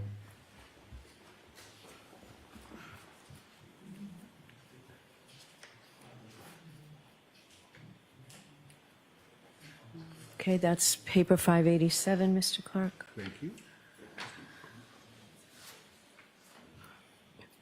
Commonwealth's motion for an offer of proof regarding calling District Attorney Morrissey and victim witness advocate Steve Nelson. And it also includes a request to exempt from sequestration. Your Honor, with regard to this motion, we have no, on principle, we have no objection to an offer of proof as necessitated by the court's guidance. Yep. The issues do go strictly to trial strategy and attorney work product, so any such offer of proof, we would ask, we make that ex parte. I can tell the court, just to kind of streamline things, we would not be seeking either of these individuals in our case in chief. They would be merely impeachment if necessary. Okay. Certainly, we could make those offers of proof at the appropriate time. Okay. Thank you. All right. I'm satisfied with that. What's the Commonwealth's position? You satisfied with that? I am. I would like the victim witness advocate to be able to... Yes, the victim witness advocate, he'll be able to come in for trial. I wasn't worried about the sequestration aspect of it. I should have mentioned that. Okay. Thank you. All right, so they're both exempt from sequestration. Okay.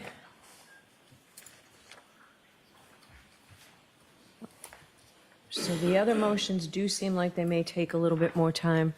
I'm going to let, well, actually, let's try this one, see how we can do with this. So the Commonwealth's motion eliminate to prohibit reference to the pending internal affairs investigation, sustained findings unrelated to this case or unfounded allegations. Well, this is in a little bit different posture now than when the Commonwealth filed it back on March 10th, right? With Michael is. Proctor being fired. Do you need some time to reconfigure this, or you want to just be heard? And for this, I'll give you both 3 or 4 minutes.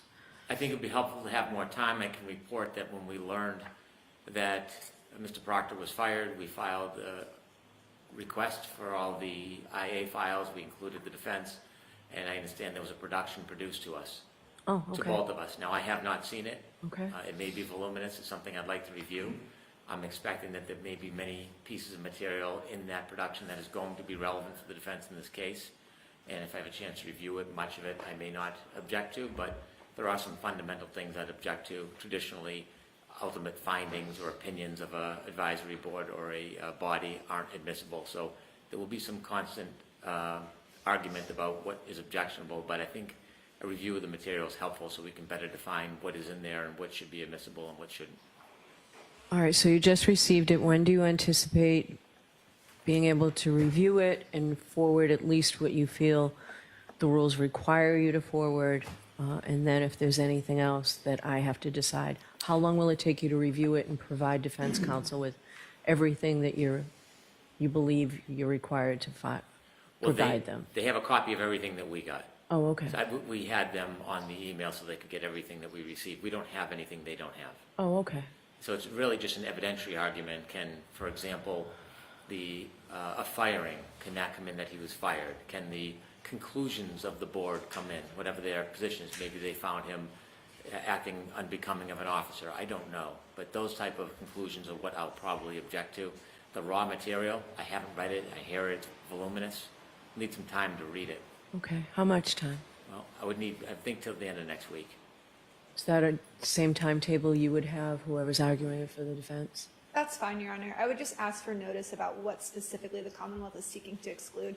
There were some, Right. even just in the motion that they filed, there's inconsistencies. Yeah, but I think it's all different now, right? Exactly, but there's So- just inconsistencies between the title and then what's actually in the body of the motion. So as long as I have clarity, then I know what to address.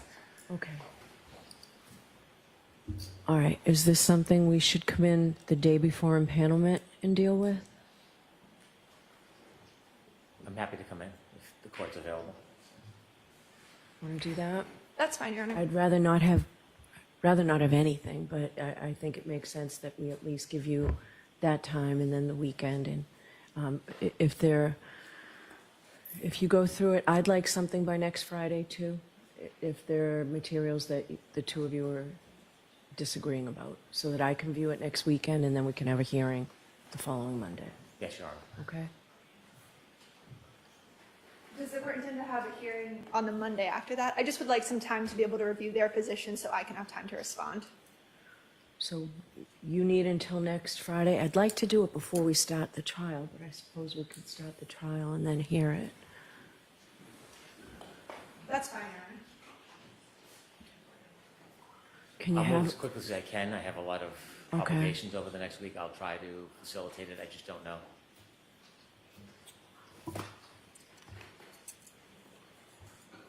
all right. Without knowing how much is in dispute, Ms. Little, you have no idea how long it will take you to address that, right? So, Correct.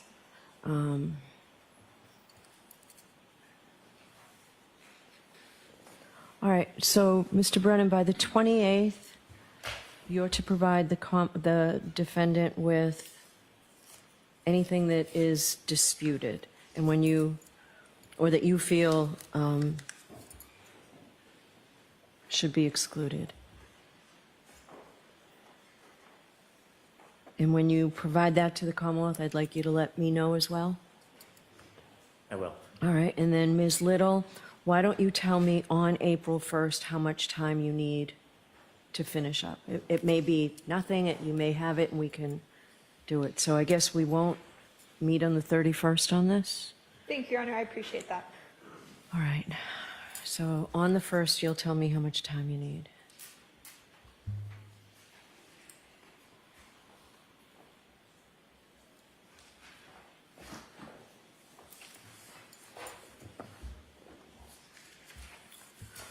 All right, so Mr. Brennan, since we are making good time, I'll let you go back and finish what you were saying when I gave you a 2-minute, when I cut you off after 2 minutes on third-party culprit.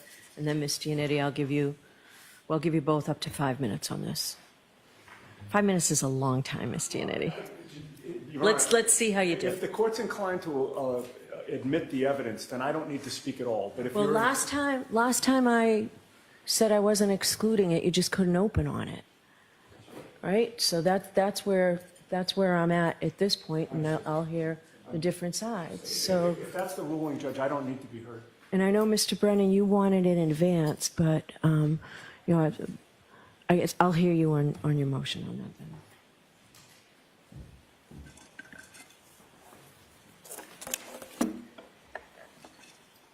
The requirements of providing evidence to support third-party culprit are clear.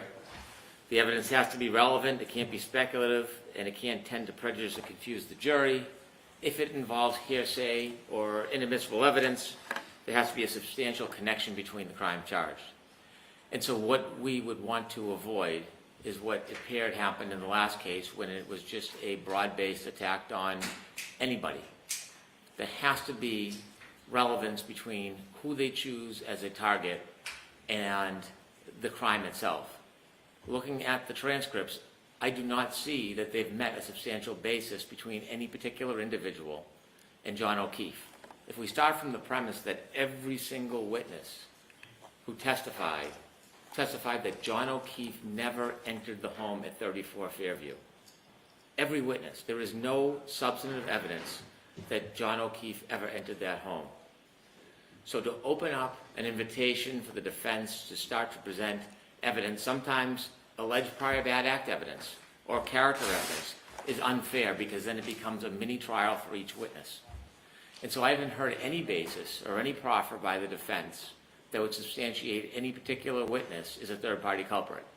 Now, there are some cases that say you don't have to actually identify the witness. Those are particular circumstances where there is still substantial evidence that an unknown person had committed the crime.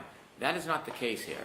They have used names liberally, randomly, and those names have changed throughout litigation, whether it's in trial, after trial, but we've never seen a proffer by them. Who is it that they're going to claim as a third-party culprit? What evidence do they have that they want to introduce? There has to be parameters and limitations if they're going to try to introduce third-party culprit evidence, not only about who the person is, but what evidence are they going to introduce. Otherwise, we're going to spend half the trial at our bar fighting whether this is substantial, whether it's supported. And so no proffer has been made. I think there's an obligation to the defense to identify who the third-party culprit is and what do they want to introduce. Do they have a witness? Do they have evidence? Do they have any records? Simply assailing people's character randomly is improper, it's unfair, and then it causes the Commonwealth to have to spend extraordinary time rebutting, which is going to confuse this jury, and it's prejudicial. So I think that the court should order the defense to articulate who they claim their third-party culprit is and exactly what evidence they're going to introduce to support that claim. It's not until they articulate it we can really fashion an argument for the court whether we think it is appropriate or whether we think it's insufficient. But now it's just an empty box where, as in the last trial, the defense can simply get up and blame anybody and everybody. And that's not the way the court and the courts have seen third-party culprit evidence. There's a standard, there's an obligation. It hasn't been met, so at this point, the court should preclude third-party culprit evidence. They shouldn't have, they could certainly pursue some type of critique on the police investigation, but as far as third party, without a proffer and a finding, there would be no guardrails, there'd be no parameters, and it would be chaos. All right, so Ms. Giannetti, I will hear from you, and I'd ask you to focus on, could you tell me whether this is pure third-party culprit, third party as it goes to Bowden, or is it simply somebody else did it and we don't know who? It's the second alternative. In other words, Okay, so that's a little bit different, Mr. Brennan, not pure third-party. I'll still, go ahead, you can go over there. It's a little bit different if it's third-party as it goes to Bowden, but we know that it's not admissible if the police didn't know about that third party and not act on it. So are you going to tell us who? Last time you told me you don't have to prove that, but can you make an offer? Well, it's still our position that we don't have to prove or narrow it to one potential third-party culprit. Are you saying it's several? 3, yes. Okay, so can you tell me the 3 that you say it is? Sure. So the potential third-party culprits that we have identified are Brian Albert, Brian Higgins, and Colin Albert. I have, evidence with regard to each. I'm sensitive to the fact, Your Honor, that, and I have a lengthy argument prepared detailing the evidence against each of them. Do you want to put it in writing? Well, I'm just sensitive to the fact that the court is seeking not to, pollute the potential. So we can do this over here. It's up to Your Honor. Why don't I see you preliminarily over here?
The defense has to make a decision as to what you intend to provide me so that I can make this ruling. So, all right, next is the Commonwealth's motion in limine to exclude the expert testimony of Garrett Wing. I know nothing about this person other than your motion just says that all you have is a CV. Does the defense intend to call this person? I'm going to address that, Your Honor. How would you, I want to make sure I'm within your time constraints, so you want me to stand up? Like 2 minutes. Just my first question is, who is this person and why haven't you complied with your reciprocal discovery obligations? Your Honor, because this witness is pending Dr. Crosby, and he's presented because of Dr. Crosby. So it depends upon what happens with that. If Your Honor is ruling on the motion for reconsideration, then we can have a better answer to your question. But that's the purpose, is to address if Dr. Crosby is going to be allowed to testify, and if so, as to what. And we're happy to provide, once we get that determination, provide all the things that I think Your Honor has in mind. Well, I've already ruled on Dr. Crosby, right? It's just the reconsideration, whether I think I need to rule on it or not. I'd like you to provide the discovery on this, just so we can keep things moving and we don't have to suspend the trial. We will do so, Your Honor. All right, so what do you say, Mr. Brennan? Well, discovery deadlines have passed, and the Commonwealth shouldn't be in a compromised position of receiving late discovery and trying to deal with it, so I'd like it time certain. You probably have it, Mr. Alessi, right? You're very well prepared. Do you have all your reciprocal discovery that you need to give the Commonwealth on this witness? I do not, and not only do I not have all of it, I need to go take a look at to make sure, in light of recent events, that I provide everything to the court. So I can meet a fairly short deadline, assuming I can communicate 3 days. Can you do it by Monday? Yes. Is that acceptable, Mr. Brennan? Yes, thank you. All right. Thank you, Your Honor. Thank you. So 607, Jim, is the defendant will provide reciprocal discovery by Monday, the 24th.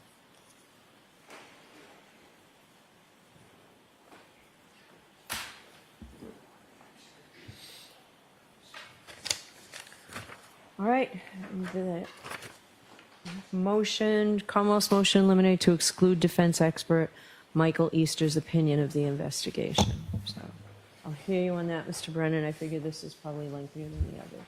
I'm sorry, Your Honor? I figured this might be more than 2 minutes, might be lengthier than the others we've heard.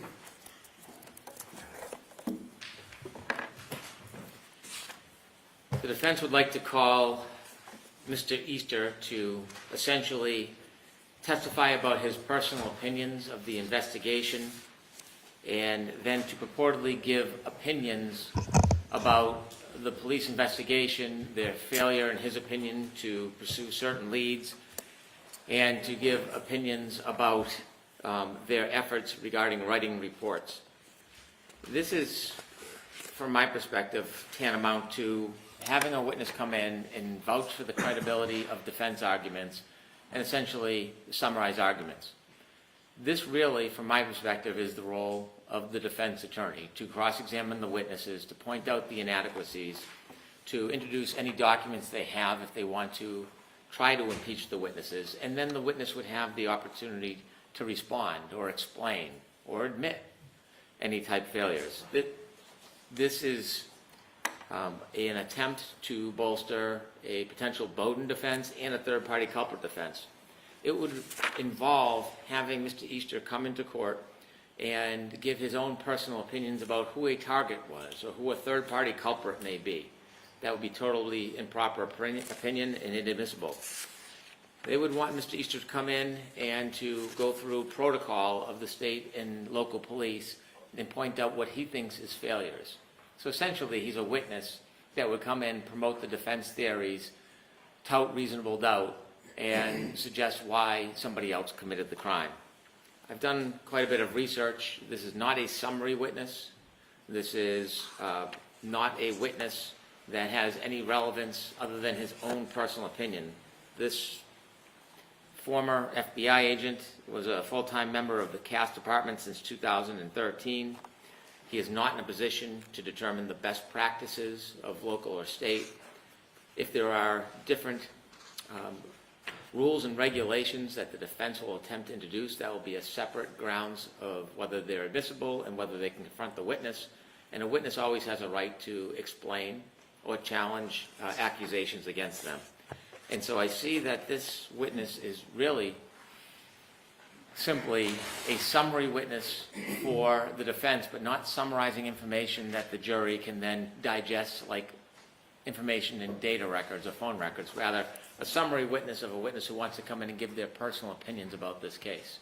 I don't see any grounds for admissibility for Mr. Easter to come into this case and give his opinions regarding whether he thinks the police investigation was appropriate or not, or whether he would have directed somebody to do something different, and inevitably whether he thinks somebody is a suspect that was not pursued. That is all in the province of the defense in their case and in their cross-examination. So I don't see any relevance whatsoever of Mr. Easter. All right, who's arguing for the defendant? So I need you to start by telling me what you expect him to testify to. I can certainly tell the court that we do not expect to seek testimony or elicit testimony from Mr. Easter as to a third-party culprit. All right, but who is he? He's a retired FBI agent? Correct. So what purpose are you calling him for? What's his testimony on? To opine on the adequacy of the investigation.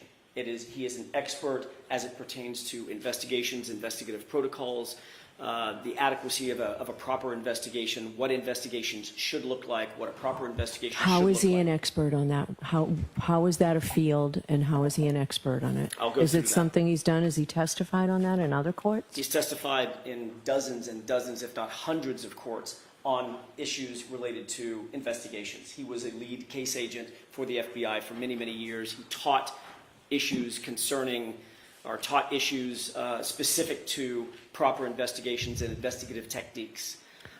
So do you have a report and CV and all that material Yes. that you can share with me? Sure, sure. All right. I've already shared it with the Commonwealth, but I'm happy to share it with the court as well. If I think I can address many of the court's concerns as it pertains to his expertise and why the law in the Commonwealth allows, in 702, allows him, someone with his credentials, to testify to a very specific issue, like, for instance, something beyond the normal capacity of a layperson or a lay juror, and that is proper investigative techniques. A lay juror might not know, for instance, that collecting items in solo cups or grocery bags would be improper. Mike Easter certainly would know that and could opine on whether or not that followed standard protocols. What he's not going to do to assuage the Commonwealth's concerns, he's not going to or we're not going to seek to elicit testimony from Mr. Easter concerning a third-party culprit or who that third-party culprit was, but merely what investigators should do when they walk up to a crime scene and how those crime scenes should be dealt with, etc. So is the basis of his testimony just crime scene, like collection of evidence, or is it Witness when interviews. somebody tells you somebody may have done it, you're supposed to go follow all those leads? Which is it? That too. Both. Because if someone tells you as an investigator someone else may have done it, you're supposed to follow that lead. That is a proper investigative technique. Of course it is. But it also includes, as the court just noted, things like cordoning off the crime scene, maintaining proper logs, evidence recovery, evidence photographing, logging materials that are moved from the crime scene over to the crime lab, how that's supposed to be done, what types of logs are kept and why those logs are kept, how you bag evidence, how you secure evidence, how you maintain the integrity of evidence, and things of that nature. There is certainly, I would indicate to the court that 702 in Massachusetts mirrors very specifically 702 in the federal courts. It's literally, I looked them up, looked at them side by side, they're nearly word for word. And the advisory committee notes for Federal Rules of Evidence 702 is very, very instructive on this particular issue, specifically as it pertains to somebody with the expertise in a field like crime scene investigations and investigative protocols. And what the advisory committee notes say is, quote, 702, the rule is broadly phrased.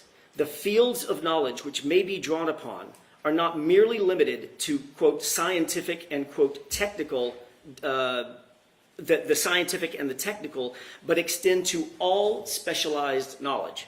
Similarly, the expert is viewed not in a narrow sense, but as a person qualified by knowledge, skill, experience, training, or education. Thus, within the scope of the rule are not only experts in the strictest sense of the word, for example, physicians, physicists, and architects, but also the large group sometimes called skilled witnesses, such as bankers and landowners testifying to land values. Now, again, obviously we're not dealing with a banker or landowner, but the advisory notes and the advisory committee on the Rules of Evidence 702, the Federal Rules of Evidence 702, clearly lay out this is exactly the type of field that is subject to expert opinion. Clearly, the Rule 702 allows for experts with specialized experience, specialized knowledge, specialized education, beyond that of an average layperson, in particular, in a field without, or in a particular field, without resort to, for instance, the generalized scientific methodology that we've heard so much about in some of these motions in limine. I can go through some of his credentials, but Mr. Easter is eminently qualified to provide the jury information about proper and accepted investigative techniques and protocols. As the court noted, or as I just noted to the court, he was an FBI special agent for more than 20 years. He formally coordinated with multi-agency investigative gang task forces in Los Angeles. He worked with multiple agencies responding to dozens of crime scenes, including shootings, stabbings, abductions, child abductions, both domestically and internationally. He was the lead case agent who oversaw arrests and indictments. He received awards and recognitions for his work with the FBI, as well as with state agencies in which he was a task force member. For 11 years, he primarily assisted homicide detectives from LAPD, the Los Angeles Sheriff's Department, and the Los Angeles District Attorney, numerous other agencies as well, state and local agencies, with investigations and prosecution of thousands and thousands of homicides, robberies, kidnappings, other violent crimes. His work and assistance on investigations in LA and across the United States and ultimately internationally has been noted by not only the FBI, but those agencies as well. Just a few of Mr. Easter's experiences and involvements in some of the domestic and international cases include the 2015 San Bernardino mass shooting. So are these all on his CV that you're going to give me a copy of? Everything, I believe, all. So I don't need you time again of the restraint. If you're going to give me a copy of the CV, I can read it. You don't need to recite it. It's either, what I was reciting is either in the CV or in his report. Okay, so that's what I need. That would be much more helpful to me. Then I don't know what more the court would like. So I wanted to know specifically what you intend to have him testify on. But if it's in his report, it's in his. It broadly is in his report. I don't know exactly every question I'm going to ask him, but I can tell the court in broad brushstrokes. Obviously, we're going to ask him. We've already asked him to review. He's reviewed NOD 1 through 59. We're going to give him the additional NODs that we've got as well. He's going to review everything, and from that, he's going to, I expect, render an opinion about whether or not the investigation followed standards and training, best case practices for an investigative So I guess technique. that's my question. So without seeing the report, where are their standards and best practices? Is that something that somebody can turn to and see codification of it, or is it just his experience? No, it's not just his experience. Those standards and practices are oftentimes reduced to writing. They have been reduced to writing with the Massachusetts State Police. So he's reviewed the protocols that are in place for the MSP. Okay. He's very familiar with FBI's protocols for investigative techniques and investigative protocols. He'll utilize those skills and that knowledge base to assess his opinion, or to render an opinion and a conclusion concerning what he believes are the proper protocols that should have been followed in this case. That goes directly to our Bowdoin defense, and he is the primary expert that we would use to propound that Bowdoin defense.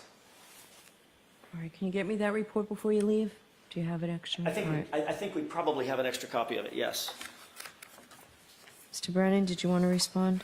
I do. Mr. Easter was a agent who did CAST. He did the CLSI. He may have been in hundreds of cases. I'd like to know what cases he's come into court and given his subjective opinion about how he feels an investigation was done. Not a report, not an assignment, but as an expert witness in Bowdoin. How many cases has he gone into court and testified and been allowed to testify about his personal opinion? His experience in the FBI is different than Canton Police Department and the state police. This is just Monday morning quarterbacking, and it's an attempt to bolster argument by counsel so that they can use some type of opinion to lean on when they're arguing to the jury they should have doubt because of the police investigation. I don't see any recognition under 702 or in law where somebody can come in and subjectively give their opinions. If there is a state police protocol that wasn't followed, then the defense can see if that state police protocol is appropriate. If they're speaking to a state police officer, question them about it and ask them if they did it and why. If this person comes in and gives opinions, there'll be a slew of opinions that are shot like a shotgun approach that we'll never be able to have an opportunity to explain. Are we going to call in the Canton Police Department again and call in the state police for a second round so they can explain why they chose certain actions that Mr. Easter is criticizing? I don't think this is an appropriate ground for an expert witness. I don't see any cases, I've looked through the state and federal court, that allow an expert to come in on a Bowdoin defense and give their subjective opinion about an investigation they weren't involved with. I don't know that this witness has ever been qualified as a Bowdoin-type witness in any court. He may have testified, but about what? And so I think this is a very dangerous proposition. What if the Commonwealth wants to counter and bring in a state police officer to say that the investigation was fantastic, that everybody did a remarkable job under the circumstances? What if we bring in a witness to talk about the fact that the evidence is so overwhelming that it should imply a certain finding by the jury? This invites that. This invites a debate between people's personal opinions. That's done outside of the courtroom, not in a courtroom. We will never have an opportunity to be able to have all the witnesses come back to explain what this witness subjectively thinks was a deficiency. I don't think it's appropriate for expert witness testimony. This is argument by counsel. Your Honor, very briefly, I gently disagree with Mr. Brennan. He indicates that we want to use an expert to bolster our argument.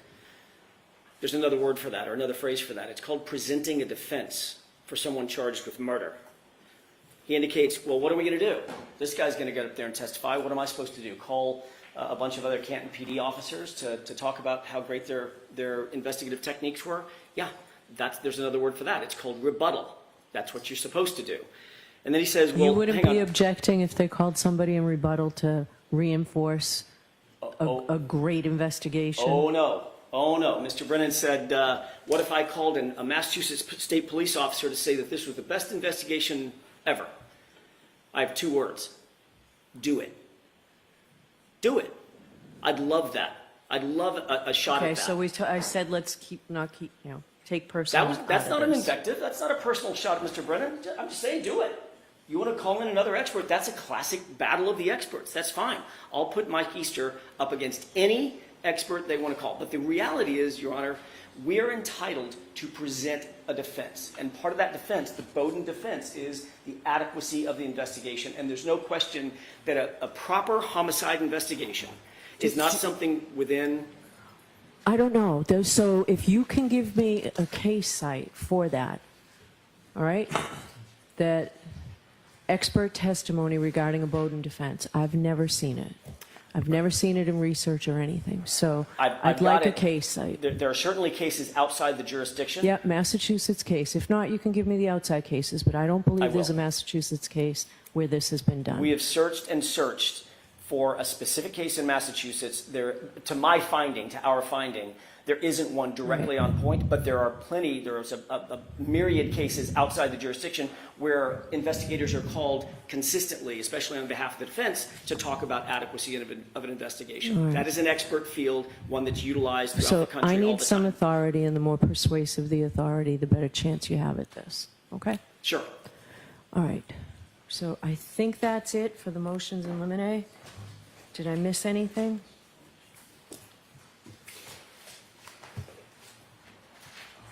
All right. Well, I need that, Your Honor, earlier you alluded to, what defense wanted to talk further about the ARCA issue, the Rule 14. You said we'll put that off until the end, if I heard you correctly. I thought you and Mr. Brennan were going to talk about it first. Is that your understanding, Mr. Brennan? Yes, and we have not. Yes. So that was my understanding.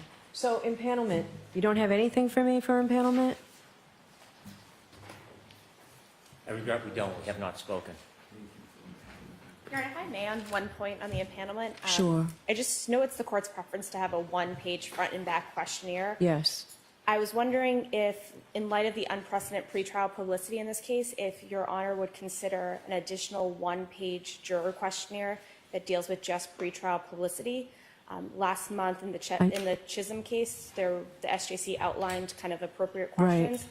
If in additional to the front and back, there was just one questionnaire that focused just on pretrial publicity, I think that would expedite the impanelment process. I think that makes sense. Is there any objection from the defense on that?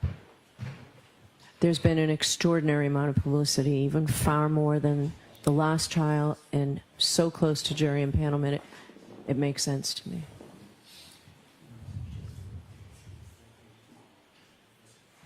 Oh, I'm sorry, Your Honor, I was looking for outside cases.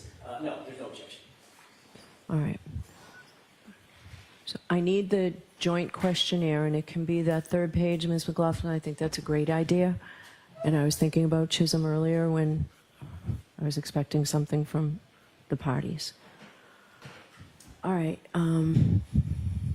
File your questionnaire, file your proposed questions that you would like me to ask the venire and that you would like to ask at sidebar. I need that by tomorrow. So tomorrow by the close of business, I need that. So if I need to see you again next week, we'll let you know on Monday. All right? Yes, Your Honor. Okay. Obviously, it'd be a day after Monday then, Judge, right? Yes, Mr. Unity, it would be after Monday. We did file 2 motions today that at some point we'll need a hearing on. Okay. The defense just received notice this morning, so they're not prepared for today, but we would want a hearing on both of those motions. The sooner, the better for us. So why don't we come in next week?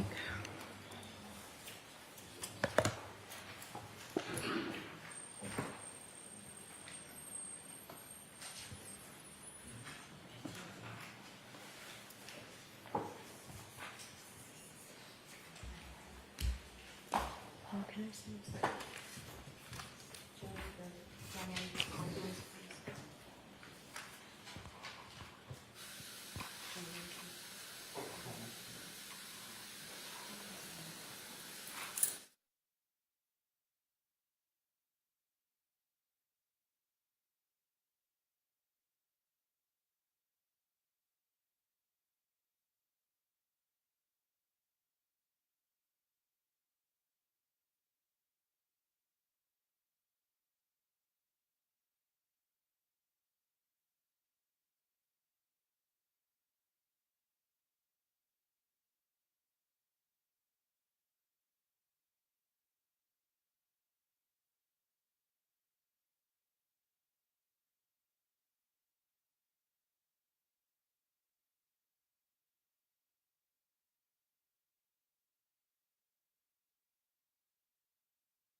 So I will see counsel on whatever is outstanding next Tuesday, the 25th, and we'll do that at 11 o'clock. All right? Okay, thank you very much. Thank you. Court, all rise, please.